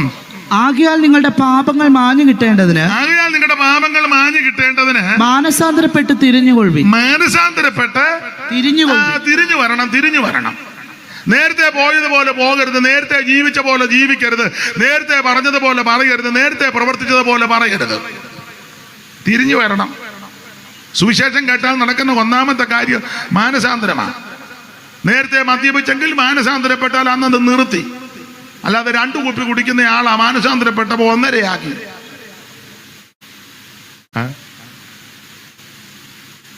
കുപ്പി മാറുന്നതല്ലല്ലോ മാനസാന്തരം. നേരത്തെ ബ്രാൻഡിയായിരുന്നു, ഇപ്പം ബിസ്കി. അതാണോ മാനസാന്തരം? നേരത്തെ ഗ്രൗണ്ടിലിരുന്ന് കുടിക്കും, ഇപ്പം പള്ളി വന്ന് കുടിക്കും. അതാണോ മാനസാന്തരം? അല്ല. തിരിഞ്ഞു വരണം. സ്തോത്രം. പണ്ടൊരാൾ പറഞ്ഞു, നേരത്തെ ജോലി പോക്കറ്റ് അടിയായിരുന്നു. പണ്ട് എല്ലാവരുടെയും പോക്കറ്റ് അടിക്കും. മാനസാന്തരപ്പെട്ട് കഴിഞ്ഞപ്പം വിശുദ്ധന്മാരുടെ പോക്കറ്റ്. അതാണോ മാനസാന്തരം? അവിടെ ഞാൻ വിവരിക്കുന്നില്ല. കർത്താവിന് മകത്വം. തിരിഞ്ഞു വരണം. മാനസാന്തരം പറഞ്ഞാൽ വഷളത്വം വിടുക എന്നുള്ളതാ. അപ്പോസ്തല പ്രവൃത്തി 8-ാം അധ്യായത്തിന്റെ 21-ാം വാക്യം വായിച്ചേ. വഷളത്വം വിടണം. അതാ മാനസാന്തരം. വായിച്ചേ. നിന്റെ ഹൃദയം ദൈവസന്നിധിയിൽ നേരുള്ളതല്ലായക കൊണ്ട് ഈ കാര്യത്തിൽ നിനക്കും പങ്കും ഓഹരിയുമില്ല. ഇല്ല. അടുത്തത്. നീ ഈ വഷളത്വം വിട്ട് മാനസാന്തരപ്പെട്ട്. വഷളത്വം വിടുന്നതാ മാനസാന്തരം. വഷളത്വം വിടണം. ഒരുവന് ശരിയായ മാനസാന്തരം വന്നാൽ നേരത്തെ ജീവിച്ച രീതി നിർത്തുക. മദ്യപാനമാണ് അത് നിർത്തുക, പുകവലി നിർത്തുക, ലഹരി പദാർത്ഥങ്ങൾ നിർത്തുക, സിനിമ കാണുന്നുണ്ടെങ്കിൽ നിർത്തുക, ചീത്ത പറയുന്നത് നിർത്തുക, അടിപിടി, ഉന്തും തള്ളും, കേസ്, കോടതി, വഴക്ക്, അതെല്ലാം നിർത്തി. അതാ മാനസാന്തരം. ഇത് മാനസാന്തരപ്പെട്ടിട്ടും പ്രാർത്ഥിച്ച് കേസ് കൊടുക്കുക. നേരത്തെ പ്രാർത്ഥിക്കാതെ കേസ് കൊടുക്കുന്നു, മാനസാന്തരപ്പെട്ടപ്പം മിണ്ടുന്നില്ല. മാനസാന്തരപ്പെടുന്നതിന് മുന്നേ ഒന്ന് പറഞ്ഞ് രണ്ടാമത്തെ അടിക്കുക. മാനസാന്തരപ്പെട്ട് കഴിഞ്ഞപ്പോൾ പ്രാർത്ഥിച്ചാ അടിക്കുന്നേ. അതാണോ മാനസാന്തരം? മിണ്ടുന്നില്ലല്ലോ ആരും. എന്നാ മിണ്ടാനാ? മാനസാന്തരപ്പെടുന്നതിന് മുന്നേ കണ്ണ് പൊട്ടുന്ന തെറി. ഈ മാനസാന്തരപ്പെട്ട് കഴിഞ്ഞപ്പോൾ കട്ടിക്കുള്ളതില്ല, കട്ടി കുറഞ്ഞ്. അതാണോ മാനസാന്തരം? വഷളത്തെ മുഴുവൻ വിടണം. നേരത്തെ ഒന്നും ഇനി പാടില്ല. അതാ മാനസാന്തരം. നേരത്തെ പോയ വഴി കൂടെ പോകരുത്. ഞാൻ പണ്ട് ഒരു യാത്ര പോയപ്പോൾ രാവിലെ ബസ്സിൽ കയറി ഒരു പ്രായമുള്ള അപ്പച്ചനും കയറി. ബസ്സിൽ ട്രാൻസ്പോർട്ട് ബസ്സില്ല. അന്ന് ഒറ്റ വാതിലേ ഉള്ളൂ, ഏറ്റവും പുറകിൽ. ഇപ്പം ഫ്രണ്ടിലുമൊക്കെ വാതിലുണ്ട്. അപ്പച്ചനും കയറി ഉടനെ അപ്പച്ചൻ പറഞ്ഞു, സാറേ എന്നെ പുത്തോളപ്പടി ഇറക്കണം. സാറ് പറഞ്ഞിറക്കാം. അപ്പച്ചൻ പ്രായമുള്ള ആളാ, തല നിറച്ച് എണ്ണയൊക്കെ വെച്ച് രാവിലെ കയറിയതാ ബസ്സിൽ. അപ്പം ആ സൈഡ് സീറ്റിലിരുന്നു. വണ്ടിയിൽ അധികം ആളില്ല. അപ്പച്ചൻ കയറിയ സമയത്ത് ഞാനും ഉണ്ട്, വേറെ ചിലരുണ്ട് വണ്ടിക്കകത്ത്. വണ്ടി അങ്ങോട്ട് വിട്ടു. രാവിലത്തെ യാത്രയും നല്ല കാറ്റും, അപ്പച്ചൻ തല നിറച്ച് എണ്ണ വെച്ച് കുളിയൊക്കെ കഴിഞ്ഞാൽ കയറിയത്. ഈ കാറ്റും സുഖകരമായ യാത്ര. അപ്പച്ചൻ അങ്ങ് ഉറങ്ങിപ്പോയി. അപ്പം ചുരുക്കി പറഞ്ഞാൽ കണ്ടക്ടർ പിന്നെ ആൾക്കാർ ധാരാളം കയറിയുമ്പോൾ പുള്ളി മറന്നും പോയി. അപ്പച്ചൻ ഇറങ്ങേണ്ട സ്റ്റോപ്പും കഴിഞ്ഞു, മുത്തോളപ്പടിയും പടിഞ്ഞ് കല്ലുമൂടും കഴിഞ്ഞ് കാരാഴ്മ ചെന്നു. അപ്പം അന്നേരം അപ്പച്ചൻ കണ്ണ് തെളിച്ച് ആരാനോട് ചോദിച്ചു എവിടെ കാരാഴ്മയായി. ഉയ്യോ, അന്നെ അപ്പച്ചൻ പറഞ്ഞ അടിക്ക് സാറേ എന്ന് പറഞ്ഞു. അപ്പം പുള്ളി ബെല്ലടിച്ചു, വണ്ടി കൊണ്ട് നിർത്തി. എങ്ങുമല്ലാത്തൊരു സ്ഥലത്താണ് നിർത്തിയത്. അപ്പം അപ്പച്ചൻ ശോഭിച്ചു, രൂക്ഷമായിട്ട് വർത്താനം പറഞ്ഞു. അപ്പച്ചൻ പറഞ്ഞിടൂ, തന്നോടല്ലോടോ പറഞ്ഞത് എനിക്ക് മുത്തോളപ്പടി ഇറങ്ങണമെന്ന്, താൻ എന്നെ ഇവിടെ കൊണ്ടിറക്കി, ഞാൻ ഈ പ്രായമുള്ള ഞാൻ എന്തോ ചെയ്യും. പിന്നെ അപ്പച്ചൻ പിന്നെ അങ്ങ്, ഈ കണ്ടക്ടർ ബുദ്ധിമാനാ, ഒന്നും മിണ്ടിയില്ല. അബദ്ധമായല്ലോ. അപ്പം അപ്പച്ചൻ അവിടെ നിന്ന് പറഞ്ഞുകൊണ്ട് വരുക. കണ്ടക്ടറെ നന്നായിട്ട് പറയുന്നുണ്ട്, ആരും മിണ്ടുന്നുമില്ല.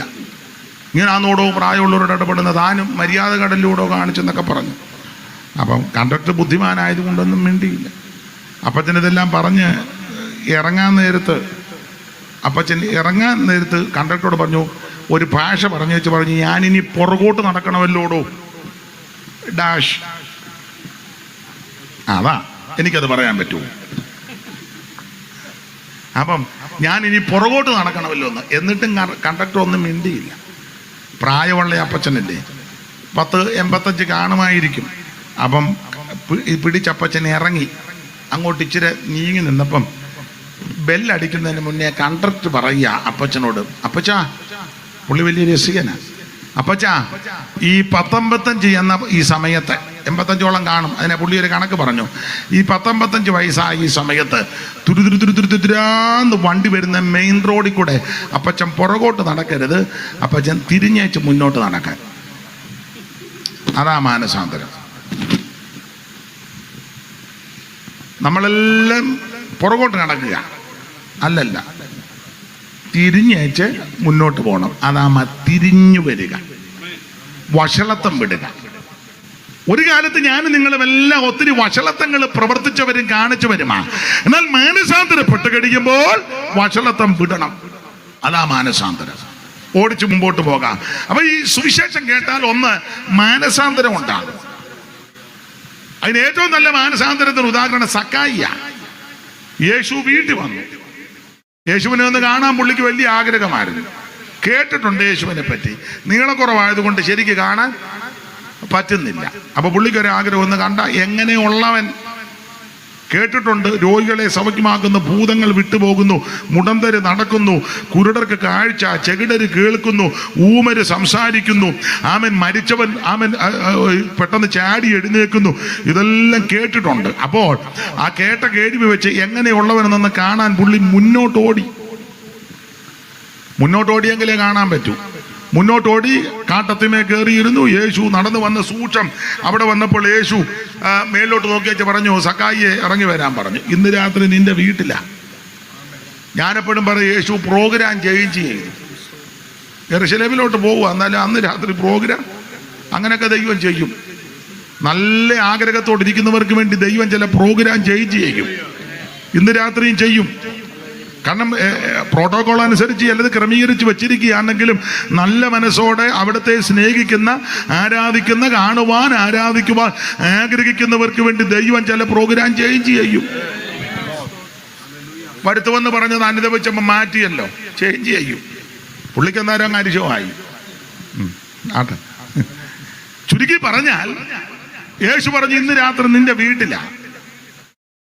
സക്കായിയുടെ വീട്ടിൽ വന്നു. ഭയങ്കര മാനസാന്തരമായിരുന്നു സക്കായിക്ക്. വന്ന ഉടനെ ഈ സക്കായി പറഞ്ഞു, ഗുരു, നമുക്കൊരു കൺവെൻഷൻ വെക്കണമെന്നല്ല പറഞ്ഞു, നമുക്കൊരു ക്രൂസൈഡ്, ഏതായാലും ഗുരുവിനെ പരുവത്തിന് കിട്ടിയാൽ നമുക്ക് ഒരു ക്രൂസൈഡ് വെക്കാം. അങ്ങനൊന്നും അല്ല പറഞ്ഞ്. സക്കായിക്ക് മാനസാന്തരമെന്നും പറഞ്ഞു, പകുതി ദരിദ്രന്മാർക്ക് കൊടുക്കുക എന്ന് പറഞ്ഞു. നമുക്ക് മാനസാന്തരം വരുമ്പം ദരിദ്രന്മാരെയും കൂടെ നമ്മൾ പ്രാർത്ഥിച്ചെടുക്കാനിരിക്കുക. അതാണ് നമ്മുടെ മാനസാന്തരം. പകുതി ദരിദ്രന്മാർക്ക് കൊടുക്കുക. പിന്നെ ചതിവായിട്ട് വാങ്ങിച്ചിട്ടുണ്ടെങ്കിൽ 4. ഇതാ മാനസാന്തരം. ചിലർ മാനസാന്തരപ്പെട്ടെന്ന് പറഞ്ഞാലും ചതിവ് ചെയ്തതിനൊന്നും ഒരു മാനസാന്തരം വരുന്നില്ലല്ലോ. ചേട്ടനെ അനിയനെ പെങ്ങളെയും കളിപ്പിച്ച് ആധാരം കൈക്കലാക്കിയില്ലേ, എന്നിട്ട് മാനസാന്തരം വല്ലതും വന്നോ? ചേട്ടന് കൊടുക്കേണ്ടത്, അനിയന് കൊടുക്കേണ്ടത്, പെങ്ങൾക്ക് കൊടുക്കേണ്ടത്, സഹോദരങ്ങൾക്ക് കൊടുക്കേണ്ടത് കളിപ്പിച്ച് അപ്പം ജാകാറായി കിടന്നപ്പം വിരൽ നമുക്ക് ഒപ്പിട്ടില്ലേ? മിണ്ടുന്നില്ല ആരും. കളിപ്പിച്ച് മേടിച്ചില്ലേ? ആരും മിണ്ടുന്നില്ല. അല്ല, അങ്ങനെ ആരേലും ഉണ്ടെങ്കിൽ മാനസാന്തരപ്പെട്ടോ? അങ്ങനെ മാനസാന്തരപ്പെട്ടെങ്കിൽ ഇന്ന് രാത്രി തന്നെ ഒക്കുന്നെങ്കിൽ അവരുടെ അടുക്ക ചെല്ലണം. ഇല്ലേ ഫോൺ വിളിച്ച് പറയണം അടുത്ത ആഴ്ച തന്നെ തിരിച്ചെഴുതി തരിക. അതാ മാനസാന്തരം. അല്ലാതെ സ്വോത്രകാഴ്ച ഇടുകയല്ല. സ്വോത്രകാഴ്ച കിട്ടണം, അത് വേറെ കേസ്. ആരെയെങ്കിലും ചതിച്ചിട്ടുണ്ടെങ്കിൽ, വഞ്ചിച്ചിട്ടുണ്ടെങ്കിൽ വഞ്ചിക്കരുത്, ചതിക്കരുത്. അതിനെപ്പറ്റി അനുതാപം ഉണ്ടായിരിക്കണം, മനസ്താപം, പശ്ചാത്താപം വരണം. അതാ മാനസാന്തരം. എനിക്കറിയാം ധാരാളം ആൾക്കാരെ മാതാപിതാക്കളെ അന്വേഷിക്കാത്തവരുണ്ട്, ഒരു മാനസാന്തരവും ഇല്ല. അപ്പനെ അമ്മ അങ്ങോട്ടും ഇങ്ങോട്ടും വെച്ച് തള്ളുക. അവൻ നോക്കട്ടെ, അവള് നോക്കട്ടെ, അവള് നോക്കട്ടെ. എങ്ങനെയുണ്ട്? അപ്പനും അമ്മയ്ക്ക് 8 മക്കളുണ്ടായിരുന്നു. പക്ഷെ 2 പേര് അപ്പനും അമ്മയും. അവർക്ക് 2 പേർക്കും 8 മക്കളെ നോക്കുന്നതിന് അങ്ങോട്ടും ഇങ്ങോട്ടും വെച്ച് തള്ളിയില്ല. പക്ഷെ 8 മക്കൾ ഇപ്പൊ അങ്ങോട്ടും ഇങ്ങോട്ടും 2 പേരെ തള്ളുക. 2 പേര് 8 മക്കളെ അങ്ങോട്ടും ഇങ്ങോട്ടും തള്ളിയില്ല. പക്ഷെ 8 മക്കൾ ചേർന്ന് ഇപ്പൊ അപ്പനെ അമ്മ എന്നെ എല്ലാരും ഇങ്ങനെ ഇരിക്കുന്നത്, മിണ്ടാതിരിക്കുന്നത്.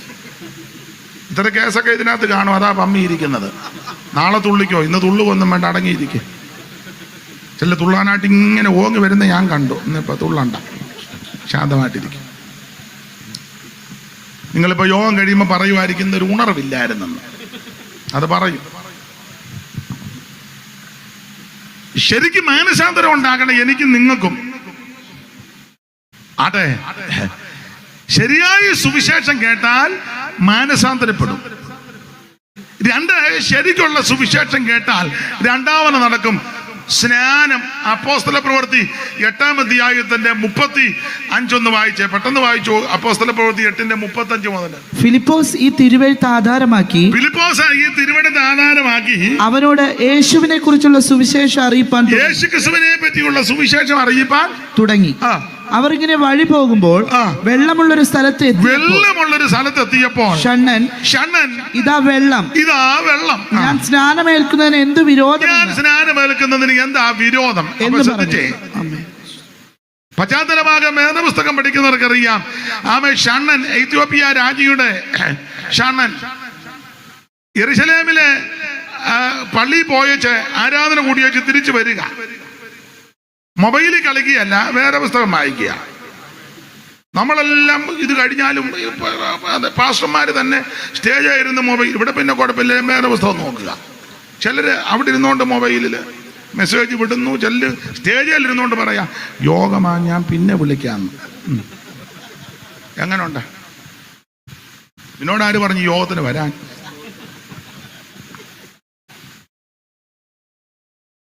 ഇവിടെ സ്റ്റേജിലിരുന്ന് ഞാൻ കണ്ടിട്ടുണ്ട്. സ്റ്റേജ് പിന്നെ ഞാൻ ചെല്ലുന്നിടത്തൊന്നും അങ്ങനെ ചിലർ അങ്ങനെ പൊതുവിൽ പറഞ്ഞാൽ ഞാൻ പറയുകയും ചെയ്യും. ഏത് പൊന്നുമോനാന്നേലും പറയും, മര്യാദയ്ക്ക് ഇരിക്കടാന്ന് പറയും. പറയും. അത്ര ബിസി ഉള്ളവർ വരാതിരിക്കുന്നതാ. അവരെന്തിനാ വന്നിരിക്കുന്നത്? ഞാൻ എൻ്റെ അനുഭവം പറയാം, നിങ്ങൾ ഇഷ്ടമുണ്ടാ ചോദിച്ചാൽ മതി. ശുശ്രൂഷയ്ക്ക് കയറിയാൽ തൊടുകയല്ല അതിൽ. എത്ര ഉന്നതം വിളിച്ചാലും പറയും യോഗം കഴിഞ്ഞ് വിളിക്കാൻ പറയും. ചെല്ലു പറയും എന്നെ എടുക്കാത്ത. ഞാൻ പറയും യോഗത്തിനിരിക്കുമ്പം ഇന്ത്യൻ പ്രസിഡന്റ് വിളിച്ചാൽ എടുക്കുകയല്ല. സഭായത്തിന് അത് കൂടുതൽ ഇന്ത്യയിലെ പ്രഥമ പൗരനാണല്ലോ. അദ്ദേഹം വിളിച്ചാലും സഭായത്തിനാന്നേ എടുക്കുകയല്ല. സഭായം കഴിഞ്ഞ് മിണ്ടുന്നില്ലാരും. മിണ്ടുകയല്ലെന്ന് എനിക്കറിയാം. ദൈവത്തെ ഭരിക്കണം. അതെ, അപ്പൊ നമ്മൾ ഇങ്ങനെയുള്ള കാര്യങ്ങളാണ്. ചില ഇവിടെ പാട്ടുകാർ ചില പാട്ടുകാരും അവരുടെ പരിപാടി കഴിഞ്ഞ് വെച്ച് പിന്നെ മെസ്സേജ് വീഡിയോയിലും പിന്നെ പല പരിപാടികളാണ്. നമ്മൾ ചോദിക്കും പറയും പാട്ട് നോക്കുകയാണ്. പിന്നെ പാട്ടറിയാൻ മേലാത്ത നീ എന്തിനാ പാടാൻ വന്നേ? പാട്ടൊന്നും നോക്കുകയല്ലെന്ന്. എല്ലാവരുടെയും കാര്യമല്ല പറഞ്ഞത്, ഞാൻ പൊതുവിലായി പറയുന്നത്. അല്ല, പാസ്റ്റേഴ്സും അങ്ങനെ പാടില്ല. ഒരാരാധനയ്ക്ക് പ്രാർത്ഥിച്ച് ആരംഭിച്ചാൽ ആശീർവാദം പറയുന്നത് വരെ ആ സന്നിധി ബോധത്തോടിരിക്കണം. നമുക്ക് നമ്മുടെ വിഷയത്തിൽ വരാം. അങ്ങനെ പോയാൽ ഞാൻ പിന്നെ റൂട്ട് മാറിപ്പോകും. നിങ്ങൾ പറയും പുള്ളിക്ക് ഇളക്കാൻ തുടങ്ങിയാൽ റൂട്ട് മാറുന്നെന്ന് പറയും. അതുകൊണ്ട് ഞാൻ അങ്ങ് അടങ്ങുക.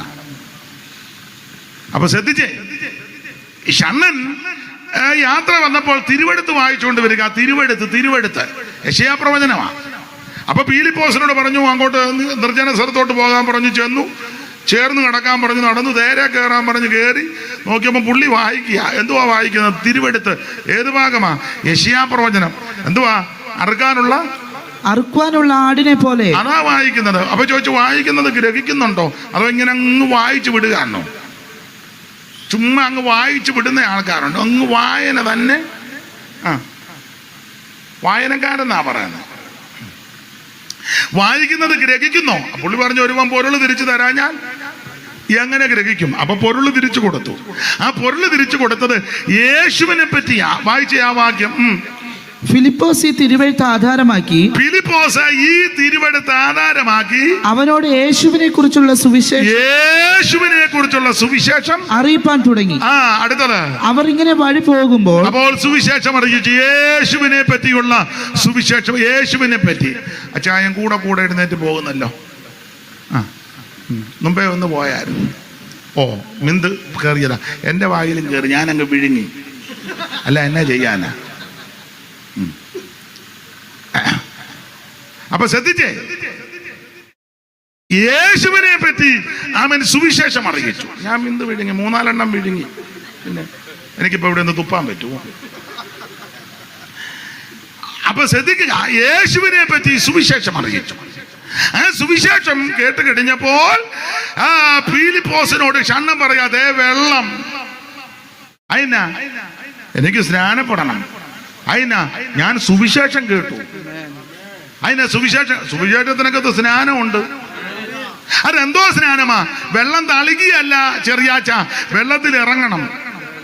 വെള്ളം കുടഞ്ഞ് ഇങ്ങനെ മെഴുക്കിയെടുക്കുകയല്ല, രണ്ടുപേരും വെള്ളത്തിൽ ഇറങ്ങണം. ഫിലിപ്പോസും ഷണ്ണനും വെള്ളത്തിൽ ഇറങ്ങി. യേശുവും യോഹന്നാനും വെള്ളത്തിലായിരുന്നു. വെള്ളത്തിലെന്നല്ല, അല്ല അത് വെച്ച് പറഞ്ഞ വെള്ളത്തിൽ. ആനീഷ്കാവാലം പറഞ്ഞല്ലോ രണ്ടുപേരും വെള്ളത്തിലായിരുന്നെന്ന്. ജലാശയത്തിൽ ഇറങ്ങി. യോഹന്നാന്റെ കൈകീഴിൽ യേശു സ്നാനപ്പെട്ടു. ഫിലിപ്പോസ് ഷണ്ണനെ സ്നാനപ്പെടുത്തി. നിമജ്ജന സ്നാനം, മുഴുകൽ, വെള്ളത്തിൽ മുങ്ങണം. അതാ ശരിയായ സ്നാനം. അപ്പൊ ശരിയായി സുവിശേഷം കേട്ടാൽ 1 മാനസാന്തരം ഉണ്ടാകും, തിരിഞ്ഞു വരും. 2 വെള്ളത്തിൽ മുങ്ങി സ്നാനപ്പെടണം. അതാ സുവിശേഷം. സ്നാനമോ ജഡത്തിന്റെ അഴുക്ക് കളയാനോ പെന്തിക്കോസിൽ ചേരാനല്ല, യേശുവിനോട് ചേരാനാ, യേശുവിനെ ധരിക്കാനാ. അവിടുത്തെ മരണ അടക്ക പുനരുത്ഥാനത്തോട് ഏകീഭവിക്കുന്നതാ സ്നാനം. സ്നാനമോ ഇത് ദൈവത്തിന്റെ നീതിയാ, ദൈവത്തിന്റെ കൽപ്പനയാ. ഇന്ന് രാത്രി അത് അനുഷ്ഠിക്കുവാൻ താല്പര്യമുള്ളവരെ ദൈവം ആശീർവദിക്കും. അപ്പൊ ഒന്നുകൂടെ ഓർപ്പിച്ച് പറയാ, എന്താണ് സുവിശേഷം? അത് യേശു ക്രിസ്തു. എന്തിനാ സുവിശേഷം? സകല മനുഷ്യരും രക്ഷപ്പെടാൻ. ആരാ സുവിശേഷം കേൾക്കണ്ടേ? എല്ലാവരും സുവിശേഷം കേൾക്കണം. സുവിശേഷം കേട്ടാനുള്ള ഗുണമെന്നാ? സർവ്വജനത്തിന് സന്തോഷമുണ്ടാകും. ആ സുവിശേഷത്തിന് എന്തൊക്കെ സംഭവിക്കും? 1 മാനസാന്തരം നടക്കും, 2 സ്നാനം നടക്കും, 3 അപ്പോസ്തല പ്രവൃത്തി 10-ാം അധ്യായത്തിന്റെ 44 മുതൽ വായിച്ച് സുവിശേഷം കേട്ടാൽ എന്തോ സംഭവിക്കും? വായിക്കും. ഈ വാക്കുകളെ പത്രോസ് പ്രസ്താവിക്കുമ്പോൾ തന്നെ വചനം കേട്ട എല്ലാവരുടെ മേലും പരിശുദ്ധാത്മാവ് വന്നു. അപ്പോൾ ശരിയായി സുവിശേഷം കേട്ടാൽ ദൈവത്തിന്റെ പരിശുദ്ധാത്മാവ് വന്നു. ആത്മസ്നാനത്തിൽ ദൈവത്തെ ആരാധിക്കും. അതാണ് സുവിശേഷം. പത്രോസ് കൊർന്നല്യോസിന്റെ വീട്ടിൽ വന്ന് പുള്ളിക്ക് പോകാൻ ഇച്ചിരി മടിയൊക്കെ ഉണ്ടായിരുന്നു. നമുക്കും ചില ഭവനങ്ങളിലും ചില സ്ഥലങ്ങളിലൊക്കെ പോകാൻ ഉണ്ടെന്നില്ല, ഉണ്ട്. പിന്നെ എന്നാൽ ചിലടത്ത് പോകാൻ നമുക്ക് നല്ല ഉത്സാഹമാണ്. ഞാൻ എന്നെയും കൂടെ പ്രതിയാക്കിയാ പറയുന്നത്. 1-ാം പ്രതി ഞാനാ. ചിലടത്ത് പോകാൻ നമുക്ക് നല്ല പിന്നെ ഉത്സാഹമാണ്. ചിലടത്ത് പോകാൻ നമുക്ക് മടിയാ. പത്രോസിനും ഉണ്ടായിരുന്ന അങ്ങനത്തെ ദീനമൊക്കെ ഉണ്ട്. താക്കോലുമൊക്കെ കയ്യിലുണ്ട്, പക്ഷെ ദീനത്തിന് കുറവൊന്നും. താക്കോലൊക്കെ കൊടുത്തതല്ലേ സ്വർഗരാജ്യത്തിൻ്റെ. താക്കോലുണ്ടെങ്കിലും പുള്ളിക്ക് ഇച്ചിരി ദീനമൊക്കെ ഉണ്ട്. അപ്പൊ പുള്ളി അങ്ങോട്ട് പോകുകയില്ല. അതിനാ തുപ്പട്ടി ഇറക്കി കാണിച്ചത്. എന്തായാലും കൊള്ളാം, കൊർന്നേലിയോസിന്റെ വീട്ടിൽ ചെന്നു. അവര് പറഞ്ഞു ഞങ്ങളെല്ലാവരും ഇവിടെ ഉണ്ട്, കേൾക്കാനിരിക്കുക. അടുത്ത വാക്യത്തുണ്ട്, പത്രോസ് വാ തുറന്നു സുവിശേഷം പറഞ്ഞു. അങ്ങനെ സുവിശേഷം പറഞ്ഞ യേശുക്രിസ്തുവിനെ പറ്റി വിസ്തരിക്കുന്നില്ല, നന്നായിട്ട് പറഞ്ഞു. അങ്ങനെ വചനം പറഞ്ഞുകൊണ്ടിരിക്കുമ്പോൾ വചനം കേട്ട എല്ലാവരുടെ മേലും പരിശുദ്ധാത്മാവ് വന്നു. അപ്പോൾ ശരിയായി സുവിശേഷം കേട്ടാൽ പരിശുദ്ധാത്മാവ് ഉണ്ടാകും, പരിശുദ്ധാത്മാവ് വരും. ആത്മസ്നാനത്തിൽ അവർ അന്യഭാഷ പറഞ്ഞെന്നാ അങ്ങനെ അടിച്ചേക്കുന്നത്, ഇല്ലയോ? അവർ അന്യഭാഷകളിൽ സംസാരിക്കുന്നതും നിന്നില്ല. ഇപ്പൊ ഒന്നും നിൽക്കത്തുമില്ല. നിന്നെന്നൊക്കെ ചിലര് പറയുന്നു. നമ്മളിപ്പോ തർക്കിക്കൊന്നും വേണ്ട. അവർ പറയും നിന്നു, നമ്മൾ പറയും നിന്നില്ല. നിന്നെന്ന് തെളിയിക്കാം, നിന്നില്ലെന്ന് തെളിയിക്കാം. എനിക്ക് തർക്കിക്കാനൊന്നും നേരമില്ല. പക്ഷെ ഇപ്പോഴും അനുഭവിച്ചുകൊണ്ടിരിക്കാൻ നിന്നിട്ടില്ല. ഇതാരുടെയും കുത്തകയൊന്നുമല്ല. നീ ദൈവത്തോട് പ്രാർത്ഥിക്കും, ദൈവം തരും. ഇതാരുടെയും കുത്തിക്കെട്ടി മാറ്റിയിട്ടേക്കല്ല ചോദിക്കുമ്പോൾ എടുത്ത് എറിയാൻ. അങ്ങനെയൊക്കെ ഇപ്പൊ ചില ആൾക്കാർ ചെയ്യുന്നുണ്ട്. എന്നാ പിടിച്ചോളാൻ എന്ന് പറഞ്ഞാൽ ഇവന്റെ പോക്കറ്റ് ഇരിക്കല്ലോ. ഉടനെ അത് കയറി പിടിക്കുന്ന ആൾക്കാരുമുണ്ട്. യോ വട്ട് കേസ്, പിടിക്കാമെങ്കിൽ പിടിച്ചോളാൻ. നിങ്ങളാരും ഇതൊന്നും കേട്ടിട്ടില്ലേ? നിങ്ങൾ കേട്ട് പദം വന്നിരിക്കണം. ഇതാരും കയ്യിൽ നിന്ന് കൊടുക്കുന്നതല്ല, ദൈവത്തിന്റെ ദാനമാണ്. ആഗ്രഹിക്കുന്ന ആത്മാക്കളെ ദൈവം തൃപ്തിപ്പെടുത്തും. ദൈവത്തിന്റെ നദിയിൽ വെള്ളം നിറഞ്ഞിരിക്കുന്നു. ഒരു നദി ഒന്നുണ്ട്, അതിന്റെ തോടുകൾ ദൈവനഗരത്തെ, അത്യുന്നതന്റെ വിശുദ്ധ നിവാസത്തെ സന്തോഷിപ്പിക്കുന്നു. ഇന്ന് രാത്രി ആഗ്രഹിക്കുന്ന ആത്മാക്കളെ ദൈവം തൃപ്തിപ്പെടുത്തും. ഞാൻ എടുത്ത വാക്യത്തോടൊന്ന് കൂറ് പുലർത്തണം. അതുകൊണ്ട് ഇതിങ്ങനെ അങ്ങ് നിർത്തുക ദൈവത്തെ. കാരണം ആരംഭ ദിവസമായതുകൊണ്ടാണ് ഞാൻ ആ നിലയിൽ ചില കാര്യങ്ങളൊന്ന് സൂചിപ്പിച്ചത്. നമുക്ക് എടുത്ത വാക്യത്തോട് കൂറ് പുലർത്തി പെട്ടെന്ന് നിർത്താം. വായിച്ചേ. അപ്പൊ എന്താണ് സുവിശേഷം? യേശു ക്രിസ്തു. എന്തിനാ സുവിശേഷം? സകലരും രക്ഷപ്പെടാൻ. ആരാ സുവിശേഷം കേൾക്കണ്ടേ? സകല ജാതികളും ഇത് കേൾക്കണം. സുവിശേഷം കേട്ടാനുള്ള ഗുണമെന്നാ? സർവ്വജനത്തിന് സന്തോഷം. ആ സുവിശേഷം കേട്ടാൽ എന്തൊക്കെ നടക്കും? ഒന്ന് മാനസാന്തരം, 2 സ്നാനം, 3 പരിശുദ്ധാത്മാഭിഷേകം. ഇത് നടന്നിരിക്കണം സുവിശേഷം കേട്ടാൽ. അത് നടക്കുന്നെങ്കിൽ ആ സുവിശേഷമായി ശരിയായ സുവിശേഷം. അല്ലാത്തതൊന്നും സുവിശേഷമല്ല. അല്ലാത്തതല്ല വന്നവന്റെ വിശേഷവും നാട്ടുകാരുടെ വിശേഷമാണ്. ഇതാണ് ശരിയായ സുവിശേഷം, ദൈവത്തിന്റെ മകത്ത്. ഇനി നമ്മൾ എടുത്ത വാക്യത്തോട് കൂറ് പുലർത്തണമല്ലോ. അല്ലെങ്കിൽ നിങ്ങൾ പറയും കുഴപ്പമില്ലായിരുന്നു, എന്നാലും പുള്ളി വായിച്ച വാക്യത്തോട് ബന്ധപ്പെട്ടൊന്നും. നിങ്ങളുടെ ഇരിപ്പ് കാണുമ്പോൾ എനിക്കറിയാം നിങ്ങൾ അങ്ങനെ തന്നെ ഉന്നം വെച്ചായിരിക്കുന്നത്. പിന്നെ ഞാൻ കുറേ നാൾ കൊണ്ട് ഈ ശ്വാസം ശ്വസിക്കുന്നത് കൊണ്ട് എനിക്ക് ഇരിപ്പ് കാണുമ്പോൾ അറിയാം. വായിച്ചേ മോനെ. മാർത്ത യേശുവിനോട് കർത്താവേ നീ ഇവിടെ ഉണ്ടായിരുന്നുവെങ്കിൽ, കർത്താവേ നീ ഇവിടെ ഉണ്ടായിരുന്നെങ്കിൽ എന്റെ സഹോദരൻ മരിക്കത്തില്ലായിരുന്നു. കണ്ടോ, നീ ഇവിടെ ഉണ്ടായിരുന്നെങ്കിൽ എന്റെ സഹോദരൻ മരിക്കത്തില്ല. ദൈവത്തിന്റെ മഹത്വം. യോഹന്നാന്റെ സുവിശേഷം 11:21. ഞാൻ പ്രാരംഭത്തിൽ ഓർപ്പിച്ചല്ലോ, യോഹന്നാന്റെ സുവിശേഷം 4 സുവിശേഷ പുസ്തകമാണ്. മത്തായി, മർക്കോസ്, ലൂക്കോസ്, യോഹന്നാൻ. സുവിശേഷത്തെ പറ്റി ചില കാര്യം ഓർപ്പിച്ചല്ലോ. സുവിശേഷം യേശു ക്രിസ്തുവാ. ആ യേശു ക്രിസ്തുവിന്റെ 4 വിശേഷതകളാണ് 4 പേരും രേഖപ്പെടുത്തിയിരിക്കുന്നത്.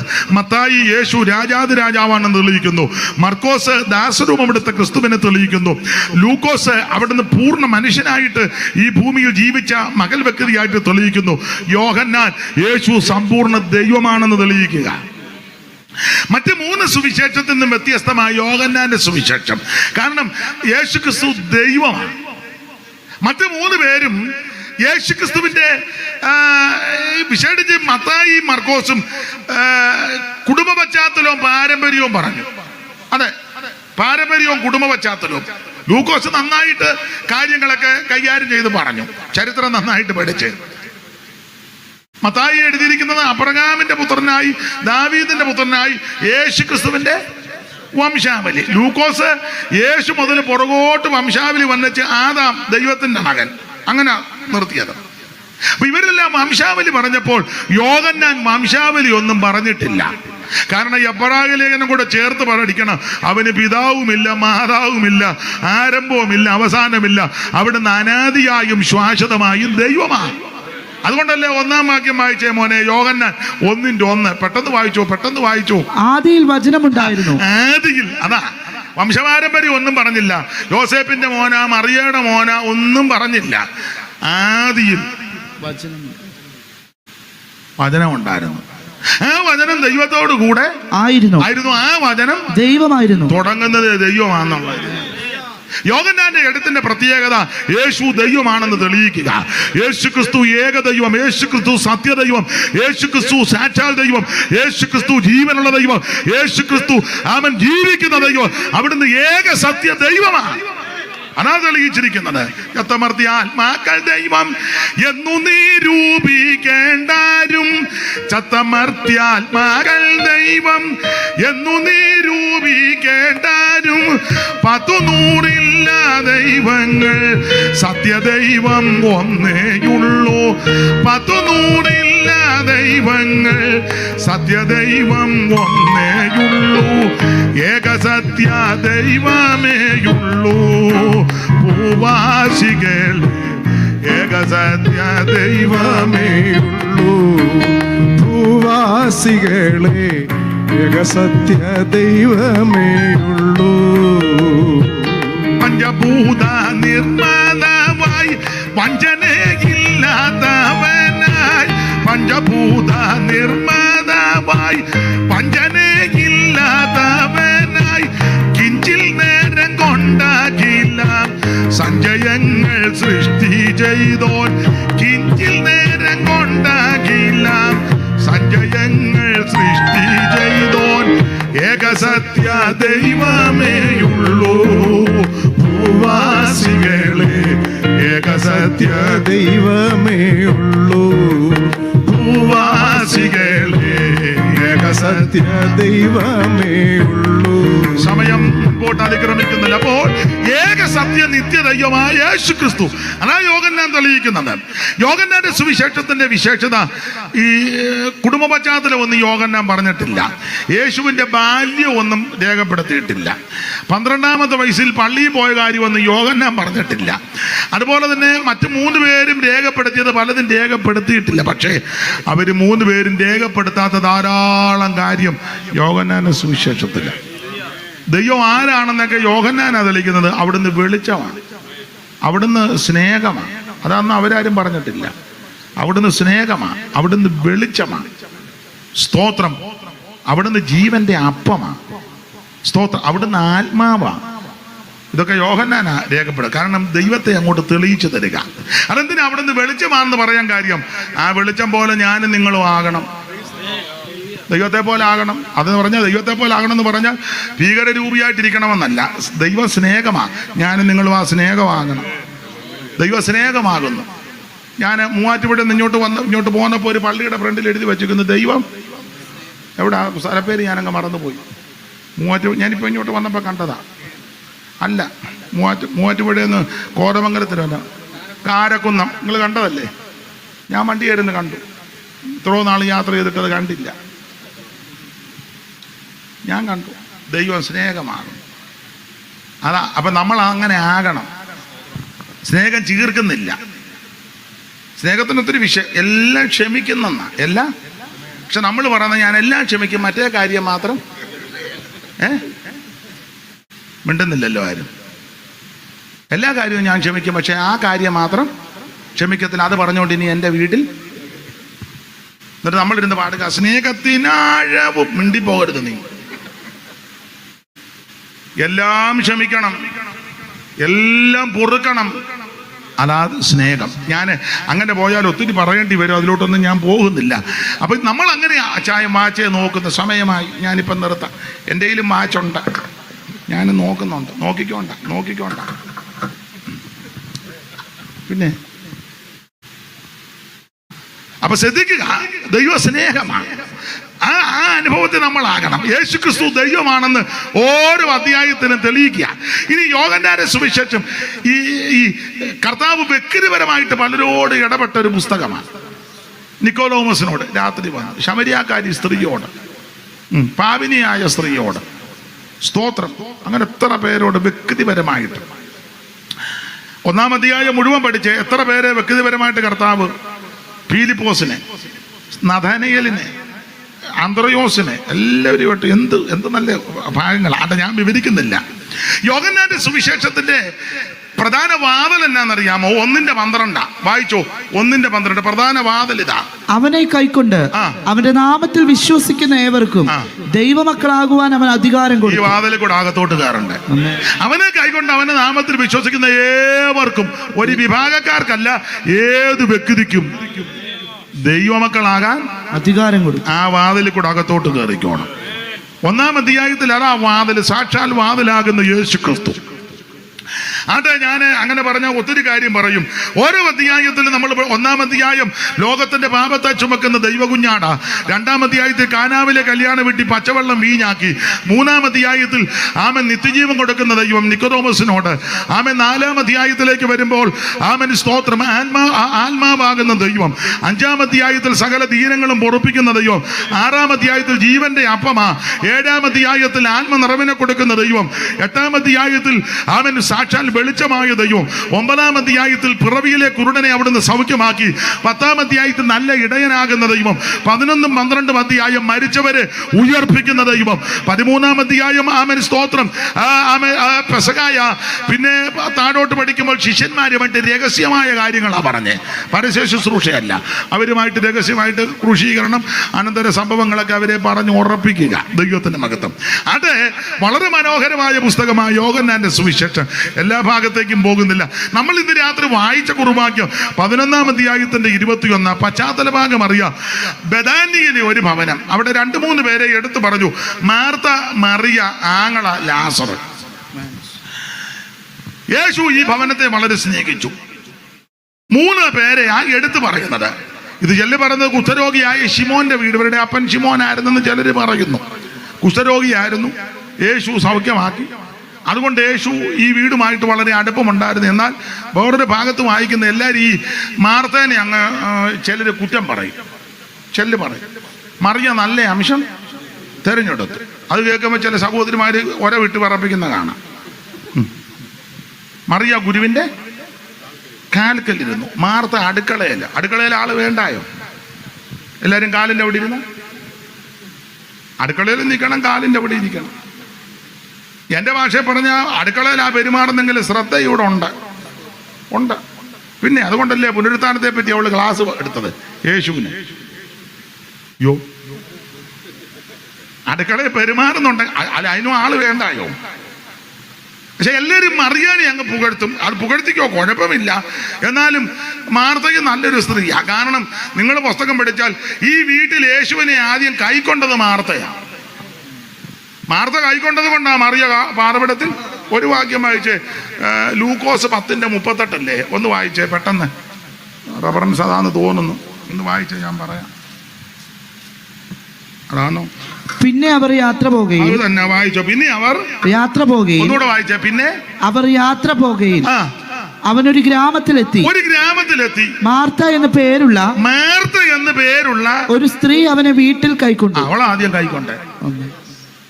എല്ലാരും മറിയ അങ്ങ് കളത്തിക്കോ. പക്ഷെ ഈ വീട്ടിൽ യേശുവിനെ ആദ്യം കൈക്കൊണ്ടത് മാർത്തയാ. നീ യേശുവിനെ കൈക്കൊള്ളണം കേട്ടോ. നിന്റെ വീട്ടിൽ, ഞാൻ കടത്തി പറയാൻ, നിന്റെ വീട്ടിൽ യേശുവിനെ കൈക്കൊണ്ടാൽ നാറ്റമെല്ലാം മാറും. നിന്റെ ജീവിതത്തിന്റെ വ്യക്തിപരമായ നാറ്റം, കുടുംബത്തിന്റെ നാറ്റം, എൻ്റെ ഭാഷ പറഞ്ഞ ദേശത്തിന്റെ നാറ്റം, അവൻ സകല അഴുക്കും മാറ്റുവാൻ കഴിവുള്ളവനായ യേശു. മാർത്തയാ യേശുവിനെ വീട്ടിൽ കൈക്കൊണ്ടത്. യേശു ഈ വീട്ടിൽ പലപ്പോഴും വരും. യെരൂശലേമിലേക്ക് പോകുമ്പം ബഥാനി അടുത്താണല്ലോ. യേശു തന്നെയല്ലല്ലോ വരുന്നത്, എത്ര എണ്ണമാ കൂടെ?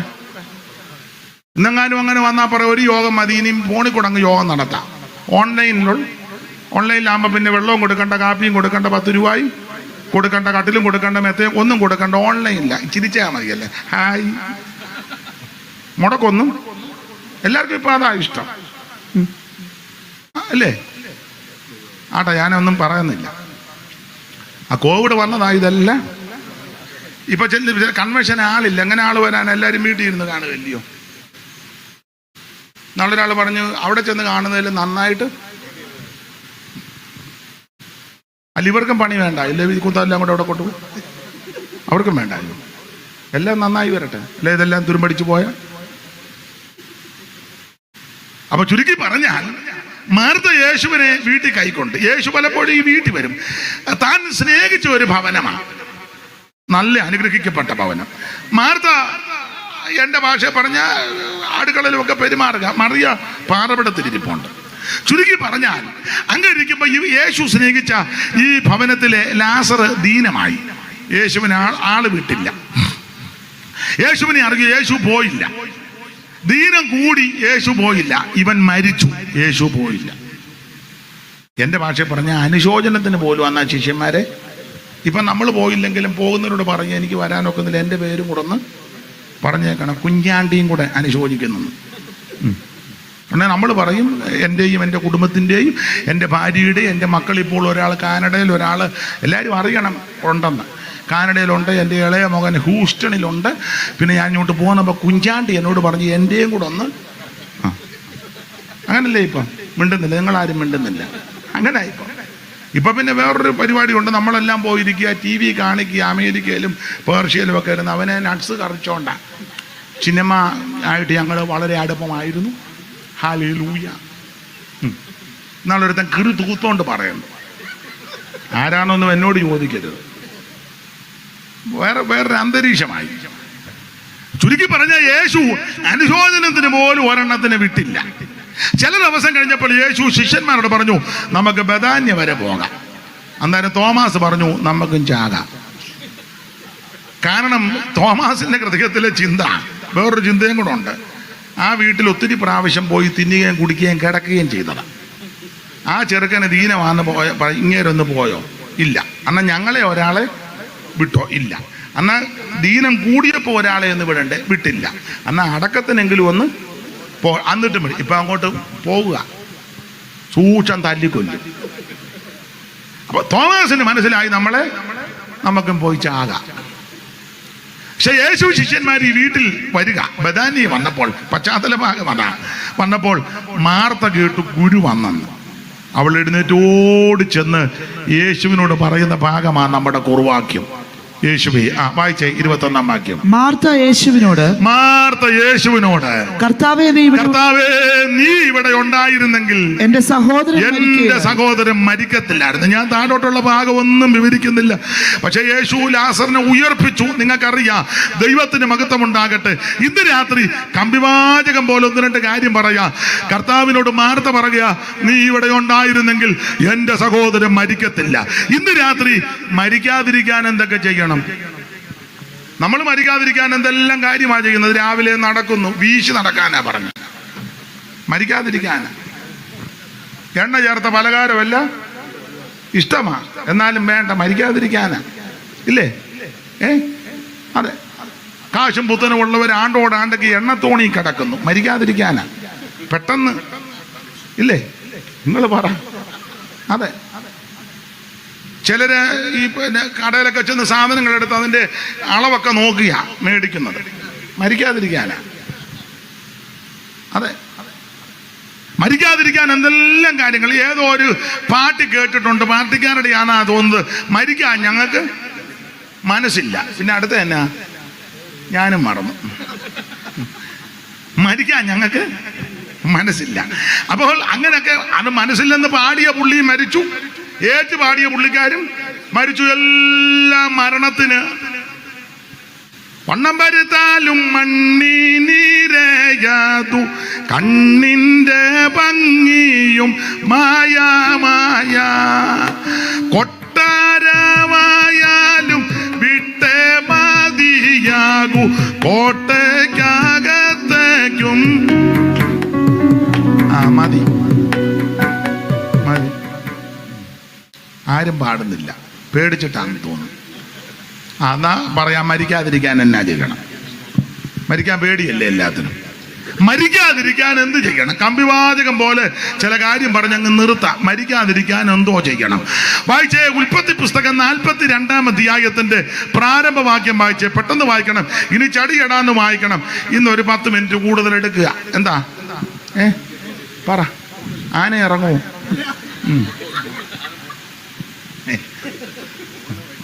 മിസ്രൈമിൽ ധാന്യമുണ്ടെന്ന് യാക്കോബ് അറിഞ്ഞപ്പോൾ ആ.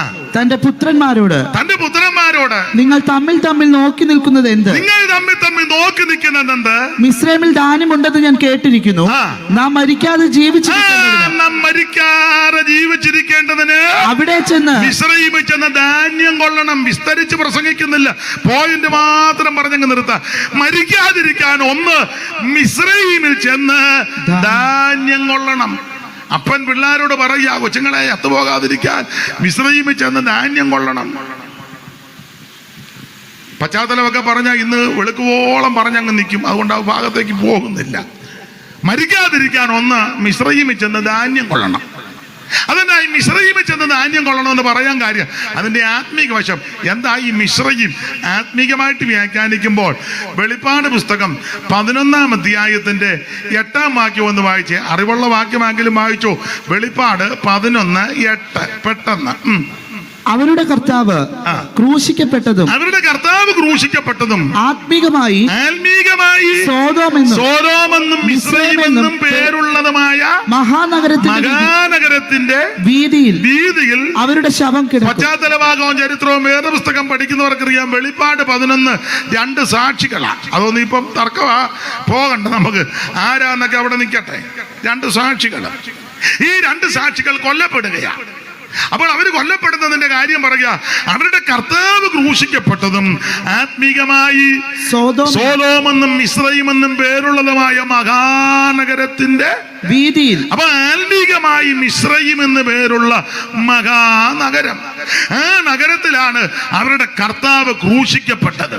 അങ്ങനെയെങ്കിൽ മിസ്രയീം എന്ന് പറഞ്ഞാൽ ചാകാതിരിക്കാൻ മിസ്രയീമിൽ ചെന്ന് ധാന്യം കൊള്ളണമെന്ന് പറയാൻ കാര്യം, ക്രൂശിന്റെ ചുവട്ടിൽ വന്ന് യേശുവിനെ രക്ഷിതാവായി സ്വീകരിക്കണം. എന്താ? നീ മരിക്കാതിരിക്കാൻ. ദൈവത്തിന്റെ മഹത്വം. എന്നെ കേൾക്കുന്ന പ്രിയരേ, മരിക്കാതിരിക്കാൻ ചെയ്യേണ്ട ഒന്നാമത്തെ കാര്യം ക്രൂശിന്റെ ചുവട്ടിൽ വന്ന് യേശു ക്രിസ്തുവിനെ രക്ഷിതാവായി സ്വീകരിക്കണം. അനുതാപത്തോടെ ആത്മദമനത്തോടെ പാപങ്ങൾ ഏറ്റുപറഞ്ഞ് ഉപേക്ഷിച്ച്, യേശുവേ ഞാനൊരു മഹാപാപിയായി, എന്റെ പാപം ക്ഷമിക്കണം, അവിടുത്തെ പരിശുദ്ധ രക്തത്താൽ എന്റെ പാപങ്ങൾ കഴുകി എന്നെ ശുദ്ധീകരിച്ച് എന്റെ ഉള്ളത്തിലേക്ക് അവിടെ നെടുന്നള്ളി വരണം, എന്നെ ഒരു ദൈവവൈതലാക്കി തീർക്കണമെന്ന ആത്മാർത്ഥതയോടെ പ്രാർത്ഥിച്ച് യേശുവിനെ രക്ഷിതാവായി സ്വീകരിച്ച് നീ മരിക്കത്തില്ല. ഞാൻ മരിക്കത്തില്ലെന്ന് ഉദ്ദേശിച്ചത് നിത്യമരണമാണ്. ദൈവത്തിന് മഹത്വം. മരിക്കാതിരിക്കാൻ ചെയ്യേണ്ട ഒന്നാമത്തെ കാര്യം ക്രൂശിന്റെ ചുവട്ടിൽ വന്ന് യേശുവിനെ രക്ഷിതാവായി സ്വീകരിക്കണം. എന്ന് പറഞ്ഞാൽ നീ രക്ഷിക്കപ്പെടണം. മരിക്കാതിരിക്കാൻ. 2 വിസ്തരിക്കുന്നില്ല, വാക്യം പറഞ്ഞങ്ങ് വിടുക. വിസ്തരിച്ചാൽ നേരം വെളുക്കുവോളം നിന്ന് വിസ്തരിക്കും. മരിക്കാതിരിക്കാൻ രണ്ടാമത്തെ കാര്യം വായിച്ചോ. പുറപ്പാട് പുസ്തകം 30-ാം അധ്യായത്തിന്റെ 20-ാം വാക്യം വായിച്ചേ. പെട്ടെന്ന് വായിരും. പുറപ്പാട് 30:20. അവർ സമാഗമന കൂടാരത്തിൽ കടക്കയോ യഹോവയ്ക്ക് ദഹനയാഗം കഴിക്കേണ്ടതിന് യാഗപീഠത്തിങ്കൽ ശുശ്രൂഷിപ്പാൻ ചെല്ലുകയോ ചെയ്യുമ്പോൾ മരിക്കാതിരിക്കേണ്ടതിന് വെള്ളം കൊണ്ട് കഴുകണം. വെള്ളം കൊണ്ട് ഒരു കഴുകലുണ്ട്. മരിക്കാതിരിക്കാൻ വെള്ളം കൊണ്ട് കഴുകണം. വിവരിക്കുന്നില്ല. എന്നെ കേൾക്കുന്ന പ്രിയരെ, മരിക്കാതിരിക്കാൻ എന്റെ ഭാഷയാ, വെള്ളത്തിലൊരു പരിപാടിയുണ്ട്. മരിക്കാതിരിക്കാൻ വെള്ളത്തിൽ ഒരു പരിപാടി. ആ വെള്ളത്തിലെ പരിപാടി എന്നാന്ന് വെച്ചാൽ, വെള്ളത്തിൽ പരിപാടിയല്ല, വെള്ളം അടിച്ചേച്ചുള്ള പരിപാടിയല്ല. അവൻ സ്നാനപ്പെടണം. മരിക്കാതെ ജീവിച്ചിരിക്കുക. എന്തുവാ നിങ്ങൾ രണ്ടും പറയാന്ന്? വെള്ളം അടിക്കുന്ന കാര്യമാണോ? വെള്ളത്തിലെയാ പറഞ്ഞുകൊണ്ടിരിക്കുന്നത്. അപ്പോൾ മരിക്കാതിരിക്കാൻ ചെയ്യേണ്ടത് വെള്ളം കൊണ്ട് കഴുകണം. വെള്ളത്തിൽ എന്ന് പറഞ്ഞാൽ നീ സ്നാനപ്പെടണം. അത് പിതാവിൻ്റെയും പുത്രന്റെയും പരിശുദ്ധാത്മാവിന്റെ നാമത്തിൽ വെള്ളത്തിൽ മുങ്ങി നീ സ്നാനപ്പെട്ടാൽ നിത്യമരണത്തിൽ നിനക്ക് രക്ഷയുണ്ട്. മരിക്കാതിരിക്കാൻ എന്തോ ചെയ്യണം? 1 രക്ഷിക്കപ്പെടണം, 2 സ്നാനപ്പെടണം. വിവരിക്കുന്നില്ല, പോയിന്റ് പറഞ്ഞു നിർത്തുക. മരിക്കാതിരിക്കാൻ മൂന്നാമത്തെ കാര്യം പുറപ്പാട് പുസ്തകം തന്നെ 28-ാം അധ്യായത്തിന്റെ 35-ാമത്തെ വാക്യം വായിച്ചേ. 28-35 പെട്ടെന്ന് വായിച്ചു. ശുശ്രൂഷ ചെയ്യുകയിൽ അഹരോൻ അത് ധരിക്കണം. പിന്നെ യഹോവയുടെ മുമ്പാകെ ആകെ വിശുദ്ധ മന്ദിരത്തിൽ കടക്കുമ്പോഴും വിശുദ്ധ മന്ദിരത്തിൽ കടക്കുമ്പോഴും പുറത്തു വരുമ്പോഴും അവൻ മരിക്കാതിരിക്കേണ്ടതിന് അതിന്റെ ശബ്ദം കേൾക്കണം. ശബ്ദം കേൾപ്പിക്കണം മരിക്കാതിരിക്കാൻ. എന്തോ ശബ്ദമാണ്, വിസ്തരിക്കാൻ നേരമില്ല ചേട്ടാ. അഹരോന് വസ്ത്രങ്ങളുണ്ട് മഹാപുരോഹിതന്. ആ വസ്ത്രത്തിൽ അതിന്റെ ആ കണ്ണിക തുടങ്ങുന്നത് മുതൽ വായിച്ച് ദൈവദാസനെ, എഫോദിന്റെ അങ്കി മുഴുവനും നീലനൂൽ കൊണ്ട് ഉണ്ടാക്കണം. മുഴുവനും നീലനൂൽ കൊണ്ട് ഉണ്ടാക്കണം. അടുത്തത്, അതിന്റെ നടുവിൽ തല കടപ്പാൻ ഒരു ദ്വാരം വേണം. തല കാണാതിരിക്കരുത്, മൂടി നടക്കരുതെന്ന്. ദ്വാരത്തിന് മൂടി നടക്കരുതെന്ന്. നേരത്തെ മോശ ഇങ്ങനെ ആയിട്ടത്, ഇപ്പൊ നേരെ പുറകോട്ട. നാളെ ചോദിച്ചു, ഇതൊക്കെ എന്തിനാ കൊണ്ട് നടക്കുന്നത്? ഇതൊക്കെ കാണിക്കാനാടേ. മോശ ഇറങ്ങി ഞാൻ പറഞ്ഞു മൂടാൻ പറഞ്ഞു, ആർക്കും കാണണം. ഈ കാലത്ത് പറഞ്ഞു വെച്ചു മുന്നോട്ട് വേണ്ട, പുറകോട്ടിട്ടോളാം. മനസ്സിലാകുന്നുണ്ടല്ലോ. ദ്വാരത്തിന് നെയ്ത്തുപണിയായ ഒരു നാട ചുറ്റിലും വേണം. പിന്നെ അത് കീറിപ്പോകാതിരിപ്പാൻ കവചത്തിന്റെ ദ്വാരം പോലെ അതിനുണ്ടായിരിക്കണം. പിന്നെ നീലനൂൽ ധൂമ്രനൂൽ ചുവപ്പുനൂൽ എന്നിവ കൊണ്ട് നീലനൂൽ ധൂമ്രനൂലും ചുവപ്പും പിരിച്ചത പഞ്ഞി നൂലും. എനിക്ക് ഞാൻ ഒത്തിരി മെന്തിനെ തിന്നു. നീലനൂൽ ധൂമ്രനൂലും ചുവപ്പും പിരിച്ചത പഞ്ഞി നൂലും 4 നിറം കലർന്ന്. പാടാൻ നേരമില്ല, മോൻ വായിച്ചോ, അല്ല ഇന്ന് പോയി പറ്റുണ്ടാകുകയല്ല. നീലനൂൽ ധൂമ്രനൂൽ ചുവപ്പുനൂൽ എന്നിവ കൊണ്ട് ചുറ്റും അതിന്റെ വിളുമ്പിൽ മാതളപ്പഴങ്ങളും അവയുടെ ഇടയിൽ ചുറ്റും പൊന്നുകൊണ്ട് മണികളും ഉണ്ടാക്കണം. പൊന്മണി നമ്മുടെ അപ്പുറത്തെ പൊന്മണിയുടെ കാര്യമല്ല, പൊന്നുകൊണ്ട് മണി ഉണ്ടാക്കണം. അങ്കിയുടെ വിളുമ്പിൽ ചുറ്റും ഒരു പൊന്മണി. അങ്കിയുടെ വിളുമ്പിലെ ചുറ്റിലും ഒരു പൊന്മണി, ഒരു മാതളപ്പഴം, ഒരു പൊന്മണി, പിന്നെ ഒരു പൊന്മണി, ഒരു മാതളപ്പഴം. ഇതായതിന്റെ ക്രമം. അപ്പൊ ഒരു മാതളപ്പഴം, ഒരു പൊന്മണി, പിന്നെ ഒരു മാതളപ്പഴം, ഒരു പൊൻ. ഇത് ഈ ചുറ്റും ഇങ്ങനെ കിടക്കണം. ഈ ഏബോധനെ ചുറ്റും കിടക്കണം. ഇത് ധരിച്ചോണ്ട് വേണം അകത്തോട്ട് കയറാൻ. വേറെ കാര്യമൊക്കെ പറയാനുണ്ട്, നേരമില്ല. അപ്പം അകത്ത് കയറുമ്പം ചുമ്മാ ആട്ടുകല്ലിരിക്കുമ്പോൾ ഇരിക്കരുത്. അത് സ്റ്റേജിലാണെങ്കിലും സഭായുഗത്തിനാണെങ്കിലും ഇവരൊക്കെ സ്തുതിക്കുകയും സഹകരിക്കുകയും ചെയ്യുന്നു. ചില വിദ്വാന്മാർ അനങ്ങത്തില്ല, അനങ്ങുകയല്ല. എനിക്ക് പാണ്ഡിത്യം കയറിയാലും അനങ്ങുകയല്ലെന്നാണ് തോന്നുന്നത്. നിങ്ങളൊന്നും വലിയ ആസ്വദിക്കുകയും സന്തോഷിക്കുകയും എനിക്ക് പ്രാർത്ഥിച്ച് സഹായിക്കുന്നല്ലോ, അഭിനന്ദിക്കുന്നു. ചിലയിടത്ത് എന്നാൽ ചില വാർതാമാർ കയറിയിരുന്ന യുവമാർ അനങ്ങത്തുമില്ല, സ്വോത്രവും പറയുക, ഇങ്ങനെ ഇരിക്കും. ഒടുവിൽ ആശീർവാദത്തിന് ഇരിക്കുക. നമ്മളെ കണ്ടോണ്ടല്ലയോ ജനം ഇരിക്കുന്നേ. നിങ്ങളെല്ലാവരും സന്തോഷിച്ച് ആസ്വദിക്കുന്നതിൽ അഭിനന്ദിക്കുന്നു. ദൈവം നിങ്ങളെ അനുഗ്രഹിക്കട്ടെ. അപ്പൊ അകത്ത് കയറുമ്പോൾ അടങ്ങി നിൽക്കരുത്, ദൈവത്തെ മഹത്വപ്പെടുത്തണം. ശരീരമൊക്കെ വന്ന് അനങ്ങണം, ദൈവത്തെ സ്തുതിക്കണം. ഇങ്ങനെ ചലിച്ചും അനങ്ങിയൊക്കെ നിൽക്കുമ്പം ഈ മാതളപ്പഴവും പൊന്മണിയും മാതളപ്പഴവും. അപ്പൊ ഈ പൊന്മണി ചെന്ന് മാതളപ്പഴത്തിനിട്ട് ഒരടിക്കണി.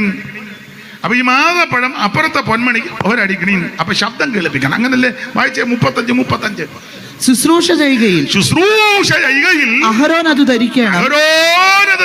പിന്നെ യഹോവയുടെ മുമ്പാകെ വിശുദ്ധ മന്ദിരത്തിൽ കടക്കുമ്പോഴും പുറത്തു വരുമ്പോഴും അവൻ മരിക്കാതിരിക്കേണ്ടതിന് അതിന്റെ ശബ്ദം കേൾക്കണം.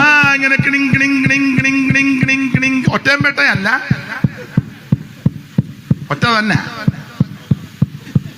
ഇതിനിടയ്ക്ക് പെട്ടയില്ല, മനസ്സിലാകുന്നില്ല. ഇങ്ങനെ ശബ്ദം കേൾപ്പിക്കണം. ഇതിങ്ങനെ ഒന്ന് അടിച്ച് ശബ്ദം കേൾപ്പിക്കണം.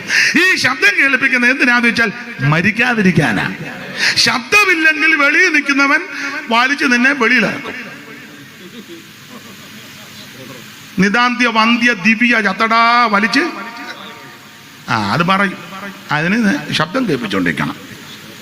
അല്ലെ ഡോക്ടർ റവറന്റ് തീർന്നടാ വലിക്കടാ എന്ന് പറയും. അപ്പൊ ഇതിന് ശബ്ദം ഇങ്ങനെ മണിയുടെ മാതളപ്പഴവും പൊന്മണിയും കൊണ്ട് ശബ്ദം ഇങ്ങനെ കേൾപ്പിക്കണം. അപ്പൊ ശബ്ദം കേൾപ്പിക്കുമ്പോൾ പുറത്ത് നിൽക്കുന്നവൻ പറയും ചത്തിട്ടില്ലടാ, ആളിപ്പോഴും ജീവനോടെ ഇരിപ്പുണ്ട്. ശബ്ദം കേൾപ്പിക്കുന്നതിന് മരിക്കാതിരിക്കാനാ. എന്തുവായി ശബ്ദം? ഇപ്പോഴത്തെ കാര്യം ധൈര്യത്തോടെ നമ്മൾ കൃപാസനത്തിന്റെ അടുക്കൽ വന്നിരിക്കുക.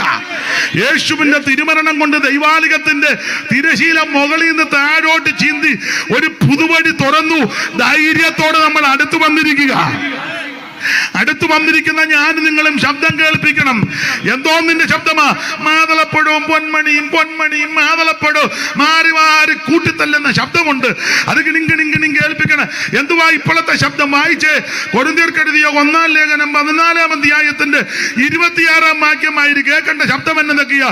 കൊരിന്ത്യർക്കെഴുതിയ 1-ാം ലേഖനം 14-ാം അധ്യായത്തിന്റെ 26 കണ്ണിക തുടങ്ങുന്നത്. ആകയാൽ എന്ത് സഹോദരന്മാരെ നിങ്ങൾ കൂടി വരുമ്പോ ഓരോരുത്തരും സങ്കീർത്തനത്തിന്റെ ശബ്ദം കേൾക്കണം. പിന്നെ ഉപദേശത്തിന്റെ ശബ്ദം കേൾക്കണം. പിന്നെ വെളിപ്പാടിന്റെ ശബ്ദം കേൾക്കണം. പിന്നെ അന്യഭാഷയുടെ ശബ്ദം കേൾക്കണം. ദൈവത്തിന് മകത്ത് അല്ലാതെ മിണ്ടാതെ മൃഗലിക്കാതെ വീട്ടോട്ട് പോവുകയല്ല. ഇതിനകത്ത് ഈ ശബ്ദം കേൾപ്പിക്കണം. അവൻ മറുഭാഷ അന്യഭാഷ. അവൻ മറുഭാഷയിൽ അന്യഭാഷയ്ക്ക് സംസാരിക്കുന്ന മനുഷ്യനോടല്ല, ദൈവത്തോടാ. അവൻ വൻകാര്യങ്ങൾ പ്രസ്താവിക്കുക. ഇത് വിലക്കരുത്. ഇതിന്റെ ശബ്ദം കേട്ടോണ്ടിരിക്കണം. ദൈവത്തിന് മഹത്വം. ചിലർക്ക് ഇത് മലയാളത്തിൽ പറഞ്ഞാൽ അറിയത്തില്ല. പിന്നെന്തുവാ ഇംഗ്ലീഷിൽ എങ്ങനെയാണ് പറയുന്നത്? ബ്രദർ അന്യഭാഷയുണ്ട്.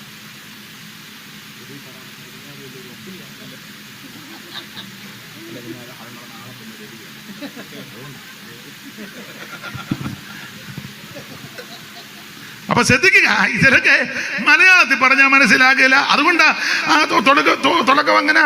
ആകയാൽ എന്ത് സഹോദരൻ ബ്രദർ അന്യഭാഷ ഉണ്ടെന്ന്. ഒന്നുകൂടെ വായിച്ചേ. ആകയാൽ എന്ത് സഹോദരന്മാരെ നിങ്ങൾ കൂടി വരുമ്പോൾ ഓരോരുത്തരും സങ്കീർത്തനമുണ്ട്, ഉപദേശമുണ്ട്, വെളിപ്പാടുണ്ട്, അന്യഭാഷയുണ്ട്. ബ്രദർ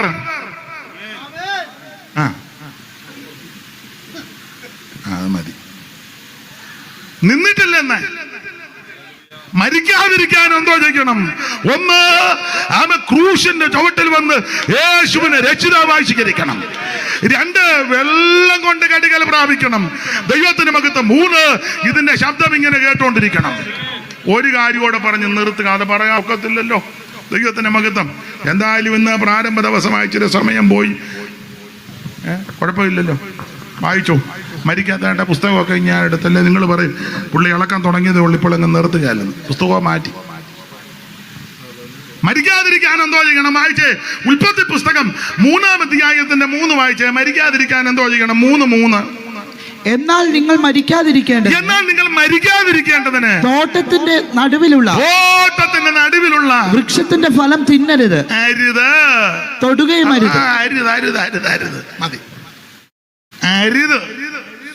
വിസ്തരിക്കാൻ നേരമില്ല. വേറെ വാക്യങ്ങളെല്ലാം കൂടെ ചേർത്ത് കോർത്തിണങ്ങി വിസ്തരിക്കേണ്ടതാ.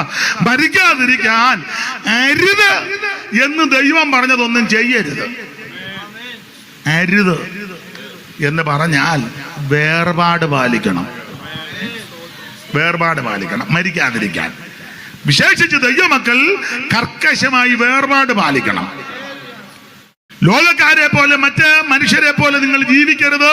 നാം വേർപെട്ട ദൈവമക്കളാണ്. എല്ലാ കാര്യത്തിലും വേർപാട് പാലിക്കണം. ഞാൻ ഈ ഭാഗമൊക്കെ മണിക്കൂറുകളെടുത്ത് പറയേണ്ടതാ. അതിനുള്ള പാട്ടും ഉദാഹരണങ്ങളും ഒക്കെ ചേർത്താ പറയേണ്ടത്. പക്ഷേ ഇന്ന് നിങ്ങൾ ഇത്രയും നേരം എന്നെ സഹിച്ചിരുന്നല്ലോ, അത് തന്നെ വളരെ നന്ദി. എന്നോടൊരാൾ പറഞ്ഞു ആനയുണ്ടെന്ന് പറഞ്ഞു. ഇങ്ങോട്ട് വന്നപ്പോൾ ഞാൻ ആ ഫോറസ്റ്റിൽ അവരോട് ചോദിച്ചു, സാറേ അങ്ങോട്ട് സൂക്ഷിച്ചു പോകണം, ആന ഇറങ്ങേണ്ട സമയമായെന്ന് പറഞ്ഞു. എന്നോട് പറഞ്ഞതാണ്. ഞങ്ങളൊരു വണ്ടിയുടെ പുറകെയാണ് പോകുന്നത്. ഓടിച്ച സഹോദരനെ ഞാൻ ചോദിച്ചു, ആന ഉള്ളിടത്തൊക്കെ ഓടിച്ചിട്ടുണ്ടോ? ഇല്ല, ആദ്യമായിട്ടാണെന്ന് പറഞ്ഞു. എന്നാൽ ഞാൻ പറഞ്ഞു, ആ വണ്ടിയുടെ പുറകെ പോകാം, അഥവാ എന്തേലും. പിന്നെ അവരെ പിടിക്കുകയല്ല, അവർക്കാകുമ്പോൾ പരിചയമുണ്ടല്ലോ. തിരിച്ചങ്ങോട്ട് എല്ലാവരും ഉണ്ടോ? ആട്ടെ. ഇപ്പൊ ചെല്ലി ചോദിക്കും അയാളെ ആന പിടിക്കുന്ന നല്ലതായിരിക്കുമെന്ന്. അങ്ങനെ ചിന്തിക്കുന്ന ആൾക്കാരും ഉണ്ട്. ദൈവത്തിന് മഹത്വം. ഒരു കാര്യം പറയാം, ദൈവത്തിന് മഹത്വം ഉണ്ടാകട്ടെ. കർക്കശമായി വേർപാട് പാലിക്കണം. പെന്തിക്കോസുകാരോട് ഞാനൊരു കാര്യം പറയാം. ഇതുവരെ മറ്റുള്ളവരെ കൊണ്ട് ചേർത്താ പറഞ്ഞത്. നീ വേർപാട് പാലിക്കണം. ഉണ്ടല്ലോ ആഘോഷവും ചടങ്ങും മേളാങ്കവും ഒക്കെ നീ പോകരുത്. ലോകക്കാർ ജീവിക്കുന്നത് പോലെ ചെയ്യുന്നത് പോലെ ഒന്നും ചെയ്യുകയും ജീവിക്കുകയും ചെയ്യരുത്. വേർപാട് പാലിക്കണം. സഭയ്ക്കകത്തായിരുന്നു ഞാൻ കുറച്ച് കാര്യം പറയാം. ഇതിപ്പോ ഇങ്ങനെ ഈ ഓപ്പൺ ഗ്രൗണ്ടിലല്ലോ നിങ്ങളും പറയാം അയൊക്കെ എന്നാ പറയണേ എവിടെ പറയണമെന്ന് വെളിവൊന്നുമില്ലെന്ന്. അതുകൊണ്ട് ഞാനങ്ങ് അടങ്ങുക. ദൈവത്തിന് മഹത്വം. മരിക്കാതിരിക്കാൻ ചെയ്യേണ്ടത്: 1, ക്രൂശിന്റെ ചുവട്ട് വന്ന് യേശുവിനെ രക്ഷിതാവായി സ്വീകരിക്കണം. 2, വെള്ളത്തിൽ മുങ്ങി നീ സ്നാനപ്പെടണം. 3, അഭിഷേകം പ്രാപിച്ച് അന്യഭാഷയിൽ ദൈവത്തെ മഹത്വപ്പെടുത്തണം. 4, കർക്കശമായ വേർപാട് പാലിക്കണം. അങ്ങനെ ജീവിക്കുന്നവർക്ക് അവൻ നിത്യമരണത്തിൽ നിന്ന് രക്ഷപ്പെടാം. കർത്താവിനോട് കൂടെ എന്നേക്കും പാടാ. ആമേൻ. പൗലോസ് തെസ്സലോനിക്ക ലേഖനത്തിൽ പറഞ്ഞല്ലോ, ആമേൻ സ്തോത്രം, ഇങ്ങനെ നാം എപ്പോഴും നമ്മുടെ കർത്താവിനോട് കൂടെ ആയിരിക്കും. കരമുയർത്തി ദൈവത്തെ മഹത്വപ്പെടുത്താം. ഒരിക്കൽ കൂടെ ദൈവത്തെ സ്തുതിച്ചാട്ടെ. ആ പഴയ പാട്ടിന്റെ 2 ചരണം പാടാ. ഈ റജിപ്പാസയുടെ അപ്പച്ചനും അമ്മച്ചൊക്കെ പഴയ വേർപാടുകാരാ. പഴയ പാട്ടൊക്കെ ഇഷ്ടം പോലെ അറിയാം. ജെയിംസിന് നന്നായിട്ട് പാട്ടറിയാം. ഞങ്ങൾ ഒത്തിരി പാടിയിട്ടുണ്ട്. അപ്പോൾ ഒരു പഴയ പാട്ടിന്റെ 2 ചരണം അറിയാവുന്നവരങ്ങ് ചേർന്ന് പാട്. ഏതായാലും സമയം പോയി. പണ്ടൊരു നല്ല പറഞ്ഞ് ഏതായാലും നരകത്തില, എന്നാ പിന്നെ കുറിച്ചിയും കൂടെ അങ്ങ് ചൂടാം എന്ന് പറഞ്ഞ പോലെ ഏതായാലും താമസിച്ചു. ഈ 2 പാട്ടുകൂടെ പാടിയങ്ങ് പോകാം. ദൈവത്തിന് മഹത്വം. ഇവയിൽ മാത്രം ധ്യാനമേ കരളിനരുളുന്ന ആനന്ദം. ഇവയിൽ മാത്രം. നിങ്ങൾ പാട്ടുകാരുടെ ഈ പാട്ട് അറിയാമോ? അറിയാമേലും വാ, കയറി വാ, ഓടി വാ. അറിയാമേലും ചൂണ്ടൊക്കെ വന്ന് ഇങ്ങനെയൊക്കെ വെക്കും.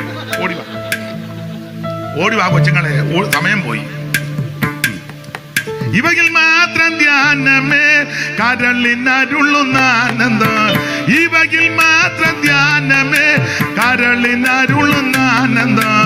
ഇരവും പകലും ഇവയെ പറ്റി പാടും ഗീതം സാനന്ദം. ഇകത്തെ വിട്ട് ഞാൻ പിരിഞ്ഞ ശേഷം ഇത് താനേ എനിക്കാലമ്മ. ഇകത്തെ വിട്ട് ഞാൻ പിരിഞ്ഞ ശേഷം ഇത് താനേ എനിക്കാലമ്മ.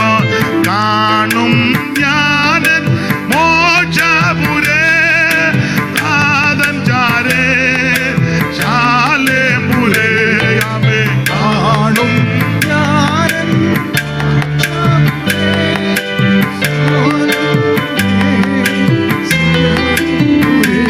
ആമേ.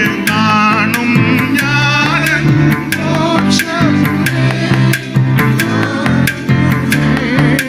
ശാലേപുരേ. കാണും ഞാനൻ മോക്ഷപുരേ ശാലേപുരേ. പോകാൻ മതിനധികാലമായി കൺകൊതിച്ചൊരു നാഥനെ. കാൺമതിനധികാലമായി ഓ അതിശയമിതമഗതിയെ ഭൂമി വീണ്ടെടുത്തൊരു. ഓ അതിശയമിതമഗതിയെ ഭൂമി വീണ്ടെടുത്തൊരു ദേവനെ. 1000 പതിനായിരങ്ങളിൽ തിങ്ങുമൻ പ്രിയനെ. 1000 തിങ്ങുമൻ പ്രിയനെ. കാണും കൈയടിച്ച് ചേർന്ന് ഓ താതൻ ചാരേ ശാലേപുരേ. ആമേ. കാണും ഞാനേ മോക്ഷപുരേ താതൻ ചാരേ ശാലേപുരേ. ആമേ. ഇവിടെനിക്കുന്ന സേവ ചെയ്യും അതിശയഫല ദൂതരെ.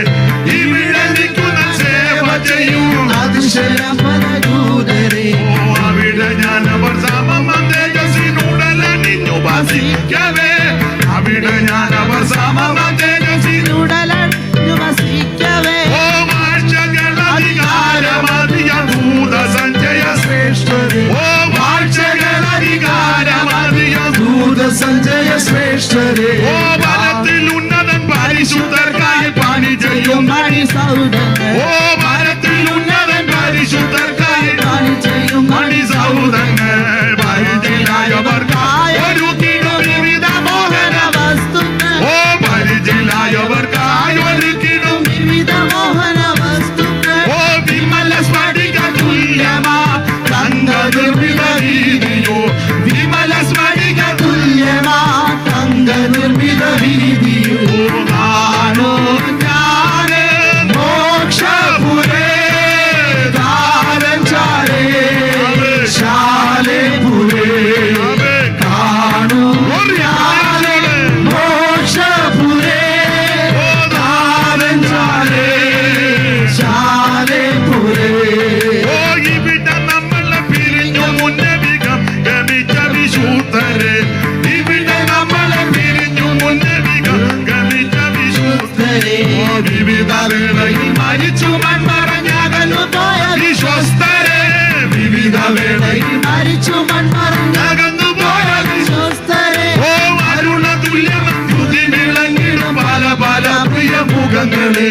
ഇതുതാനേ എനിക്ക് ആരംഭം.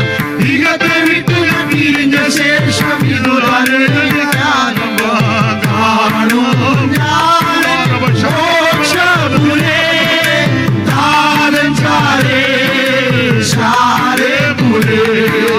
കാണും ഞാൻ മോക്ഷപുരേ, താതൻ ചാരേ, ശാലേപുരേ.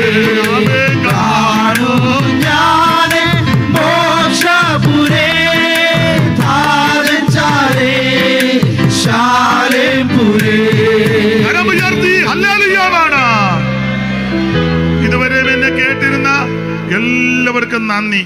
പിതാക്കന്മാര്, മാതാക്കള്, സമീപവാസികൾ, ദൂരത്തിരുന്ന് ശ്രദ്ധിച്ചവർ, ദേശവാസികൾ, ഈ വടാട്ടുപാറയിലുള്ള എല്ലാ ബഹുമാനരായ പ്രിയപ്പെട്ടവർ, സ്റ്റേജിലും സദസ്സിലുമായിരുന്ന കർത്തദാസന്മാർ, ഗായക സംഘം, ഒരു കാര്യം അഭിനന്ദിക്കാം. നിങ്ങൾ വളരെ നന്നായിട്ട് വസ്ത്രമൊക്കെ ധരിച്ച് യോഗ്യമായിട്ട് നിൽക്കുന്നു. ദൈവം നിങ്ങളെ അനുഗ്രഹിക്കട്ടെ. ചിലയിടങ്ങളിൽ ചെന്നാലൊക്കെ വലിയ ബുദ്ധിമുട്ടാണ്. വളരെ നന്നായിരിക്കുന്നു.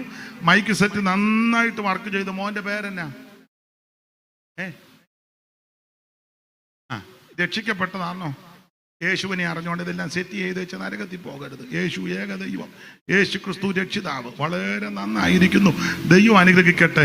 ആമേൻ. കർത്താവ് ഒരു വിഭാഗത്തിന്റെ ദൈവമല്ല, മുഴു ലോകത്തിന്റെ ദൈവമാ. മോനെ ദൈവം അനുഗ്രഹിക്കട്ടെ. ഇത് രക്ഷിക്കപ്പെട്ടവരില്ലയോ? ഇത് നമ്മുടെ ആളാണോ? ആട്ടെ. ദൈവം അഭിഷേകമൊക്കെ പ്രാപിച്ചാന്നേ. ദൈവം അനുഗ്രഹിക്കട്ടെ. നിങ്ങളുമെല്ലാം രക്ഷിക്കപ്പെട്ടതാണ്. ഇപ്പൊ പാട്ടുകാരോടൊക്കെ ചോദിക്കേണ്ട ഗതികേടാ വന്നേക്കുന്നത്. ഞാൻ നീ പാടി രക്ഷിക്കപ്പെട്ടതാണോ എന്ന് ചോദിക്കേണ്ട ഗതികേട്. ഇത് പിന്നെ വലിയ തരക്കേടില്ല. ദൈവം എല്ലാം നമ്മുടെ ഹൃദം പാടും എല്ലാം രക്ഷിക്കപ്പെട്ടതല്ലയോ? ദൈവം അനുഗ്രഹിക്കട്ടെ. ദൈവം അനുഗ്രഹിക്കട്ടെ. ഇപ്പൊ ഇതുവരെ സഹിച്ചതിന് ഒത്തിരി നന്ദി. ഒരു നിമിഷം ഒന്ന് എഴുന്നേറ്റ് നിൽക്കാം. ഇറങ്ങി പോകരുത്. ഒറ്റ നിമിഷം ഒക്കുന്നെങ്കിൽ കരമൊന്ന് വീശി ഉയർത്തി എല്ലാവരും ഇന്നും എന്നേക്കും വേർപിരിയാതെ ക്രിസ്തു